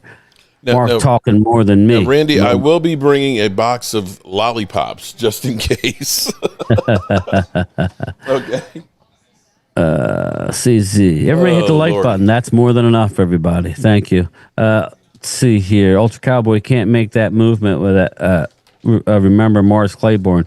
Again, I don't think he could be scared, but that's just me. Kayvon Thibodeau is on the trade block. What would it take, though? That's my thing. Randy Stites, there he is. Randy, yeah. If Phil said he's flying, I don't think he's got his ticket, but you'd have to fly into Philadelphia International, and I could pick you up at the airport and then head up to Pittsburgh. I don't know if he wants to fly into Pittsburgh. I don't know where we are relative to the airport there. I don't I'm think already we're more than picking like up 20 Phil. minutes away from the airport. Yeah, so I mean, you could. It is what it is. We'll have to figure that out. Like I said, Phil has to get his ticket. Problem is, where Phil flies out of, his airport is cheesy. It's a nice airport, but they don't have a lot of flights, so they're pricey and they're spaced out. So he's going to have to get in early again. Well, remember, we've got the place on Wednesday. Yeah, well, that's what I told Here's what I'm Phil. going to say that might be to our advantage. The guy who we're renting the house from, he doesn't normally rent this house. Right. And he is super nice. I think if we said, hey, we're going to get there I'll be early. riding Mark's back. I think if we said we're going to get there early, because he's going out of town. He's like, look, I'm just leaving. Right. I think if we said, hey, can we get in a little bit early or whatever, or leave a little bit late, I don't think it would be a problem. Well, I figured I'll get it up to the place around 7:30, something like that on Wednesday night. That's about the best I could do. Just, who's that? Did you store? Oh, Cassius Howe. Oh, there he goes. Randy Stites. He sent me the $50 super chat. You didn't have to do that, brother. Thank you, Randy. Thank you. I am sweet. I am in sweet. I will fly to Philly. Yeah, I'll have to call you, brother. I'm gonna need. We need you, and I'll bring the lollipops, Randy. How's that? I'll bring the lollipops. I don't think, as far as the airport, now again, it's going to be crazy because it's a small airport. Well, that's why I said if we could time it out, Randy, you fly into Philly works out. It's about a 4.5 hour ride for me, Randy. So if you think you can handle a 4.5 hour drive, if not, then fly into Pittsburgh and we'll have to get you. That's all. Or I can we'll figure that out. It's not that big a deal. I don't think we're more than about 10 miles from the airport. Oh, are we? Yeah, looking at the map. Okay, then maybe just fly into Pittsburgh, Randy. Maybe Pittsburgh's better. It's on the same side as the river as where we're staying, so it's literally like an interstate to the airport from roughly where we'd be. That'd be cool. We haven't seen you in a while, so bring them. Did you tell I'll definitely bring the lollipops. That we're staying in a cabin? Yeah. You know what? I gotta find your email. I'll show everybody what it looks like. I know you texted me, but I don't have your text. So let me see. I know I emailed a bunch of different ones to you. So I have to look at my damn self. I'm curious.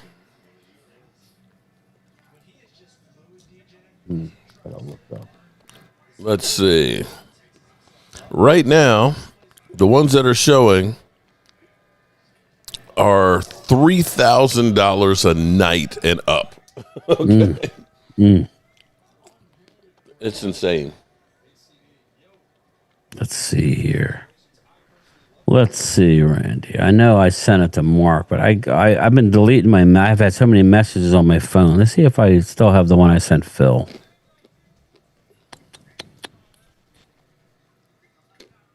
I forgot. I got to find the information myself, too.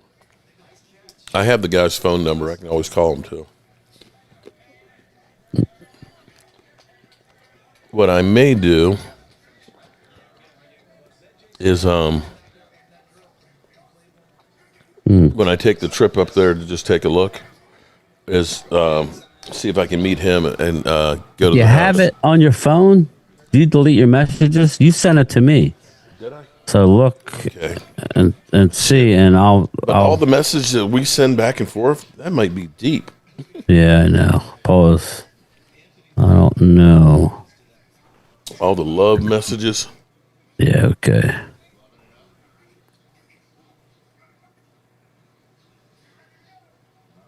Let's see.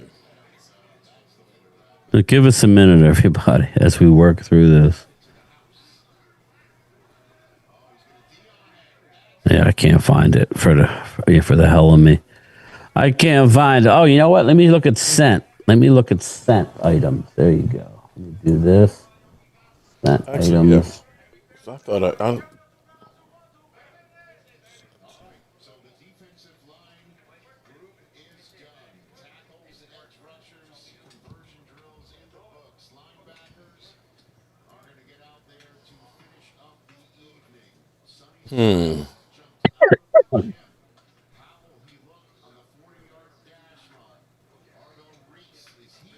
January 31st.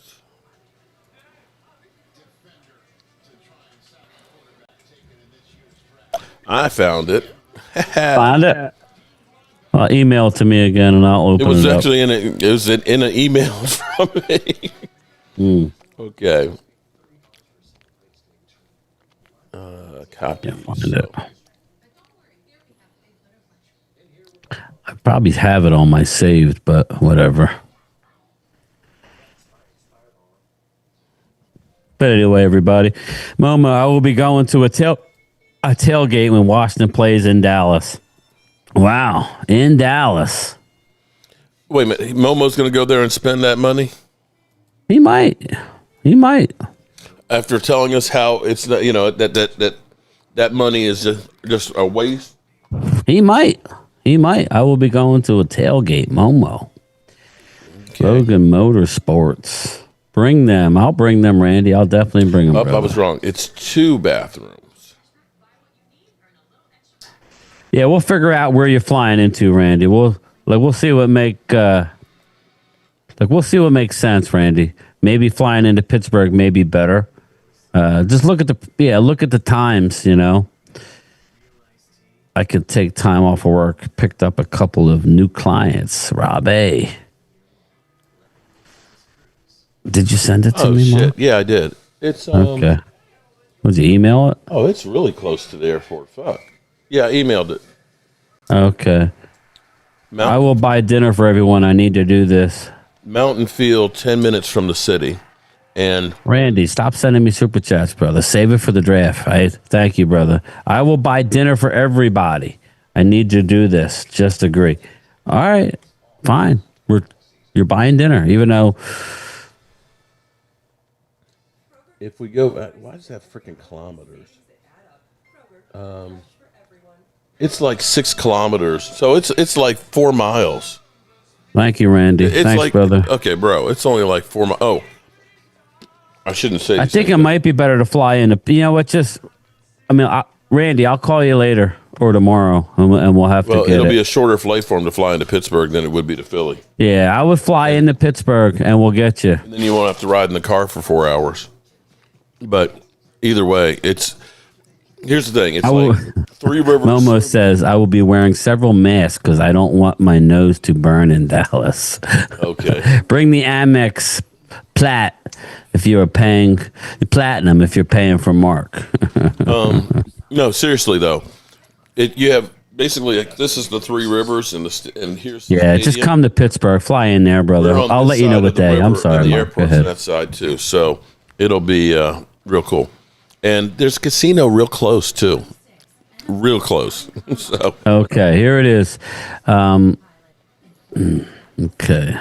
I don't have your email, Randy, but this is the place, everybody. Don't put the address or anything like that. There is no address there. You can't see the address. Please do not. You cannot see the address. We'll have everybody come there and beat. There it is. That's where we're staying, Randy. And how close is this? 10 minutes from the stadium and about 10 minutes from the airport. So, yeah, fly into Pittsburgh, brother. Now, again, we have it from Wednesday to Saturday. Check out. I'm going to stay on the couch. I'll stay on the couch. One of the couches. There's 2 L-shaped couches. There's 3 bedrooms, and there's plenty of space. And it's away from everybody. He said you'll probably see more deer than you'll see people. But you're only like a block away from Panani Brothers. It was a good deal. So you figure the $500 for all 3 days combined is a pretty good deal. When rooms rooms are going for how much, Mark? Before Days Inn was like $700 a night. $700 a night, and you're jammed in a little room. So with 1 bathroom. Okay. Looks like the house that was in the great outdoors. This is going to be fun because, grilling outside, have a fire. I'm going to bring my smokeless fire pit and stuff out there so we can be out there smoking some cigars and having ourselves a little fire there, telling ghost stories and be happy about the great draft picks that we get. Oh, God, here we go. What? Yeah, before we actually pick them. Yeah, I agree. But think about this, Mark. We could. It's all about the first round. Yeah. Because Dallas don't have any second round picks, and I'm getting the hell out of there Saturday morning. So, I'll be on the first. I'm leaving after breakfast. I'm hitting the hay. I'm hitting the road. So we better. That's the thing. I'll be listening to the. What is it? 1 and then 2 and 3 on Thursday night. 4, 5, and 6. So that's unfortunate, but it is what it is. Well, you never know. We might shock the draft and have a draft night trade, of one of our picks and trade back or trade for a player. Wasn't A.J. Brown traded during the draft? Yeah. You never know. Yeah, that'll be interesting. I'm kind of excited about going young, though. That's the thing. But if we can do a trade where we move and get, I know, I would be interested. All right, so before you go, because I know you said 7 o'clock and it's 7 o'clock. Let's keep what on would going. you think? Huh? Just keep on going. What would you think about trading 20 for an established player? It better be a damn good one. Well, we heard rumors of Trent McDuffie from the Chiefs. He's due a big contract. He's a Pro Bowler. He's a corner. That's one trade, even up. Well, it's going to be better than getting a rookie first year. Or Minkah Fitzpatrick. You would trade 20. That's how it seems like for Mika. Here, let me finish. Let me finish. You would be trading 20. You would get Minkah Fitzpatrick and a second and a third round pick. Oh, if you did, yeah. Oh, hell yeah. I'd do that. That's the other rumor. So if I told you that we got, I don't know, a corner and Minkah Fitzpatrick, right? Just think about it. You go get a corner at 12. You trade for a starting safety, Pro Bowler. Yeah. Get a second you've round, already gone out, per your, what you're hearing, you go out and get Nakobe Dean and you get, let's say you get a couple linebackers, right? You bring back Clowney or whatever. I know this is going to make people laugh, but I think Hassan Reddick may be in play. Wow. Okay. Something like that. He's over he's on the downslope, but like a player like that would fit in this new scheme. More is better. Okay. You know what I mean? Strength in numbers. I like that idea. Yeah. I like trading 20 for Minkah and getting a second and a third round pick. Yeah. I like that. Because you like that? I like that. Yeah, I like that. Well, it sounds like you've made Randy Sites night. Well, Randy, thank you, brother. We didn't. I texted you and you spent $120, brother. Thank you. Appreciate it. Text him more often. Well, that's on Mark. So, I'm going to have to bring a helmet. I don't want to get hit in the head with a lollipop. Mark lets those lollipops fly. And just make sure they're not. They were dum-dums, right? That's what they were, little dum-dums? Yeah, well, I'll bring a bag of dum-dums. No, we might have to get the real big, sour ball. What, the blow pops? I'm going to have with a one of those. I used to like the Tootsie Pops. They were good. Randy, thanks, brother. I know you do. Just we'll work it out. You have to game time. Many Eagles fans will be at the draft house. Logan Motorsports. I know there's a Steelers fan, and a bunch of Cowboys fans. Yep. I think that's how it's going to roll, brother. Why would Washington getting the Kobe Dean, says Momo. Oh, Momo wants Kobe Dean. Momo, it's not enough that you have Frankie Louvu, right? That ain't enough. I want Pittsburgh for a Cowboys game in December 2007. Great football town. Dave Thompson. Never been there. And you got the Roberto Clemente Museum. You have. I've been there. Small little. You have? Yeah, Pittsburgh. Yeah, we did. Okay. I've never been. What, United Way?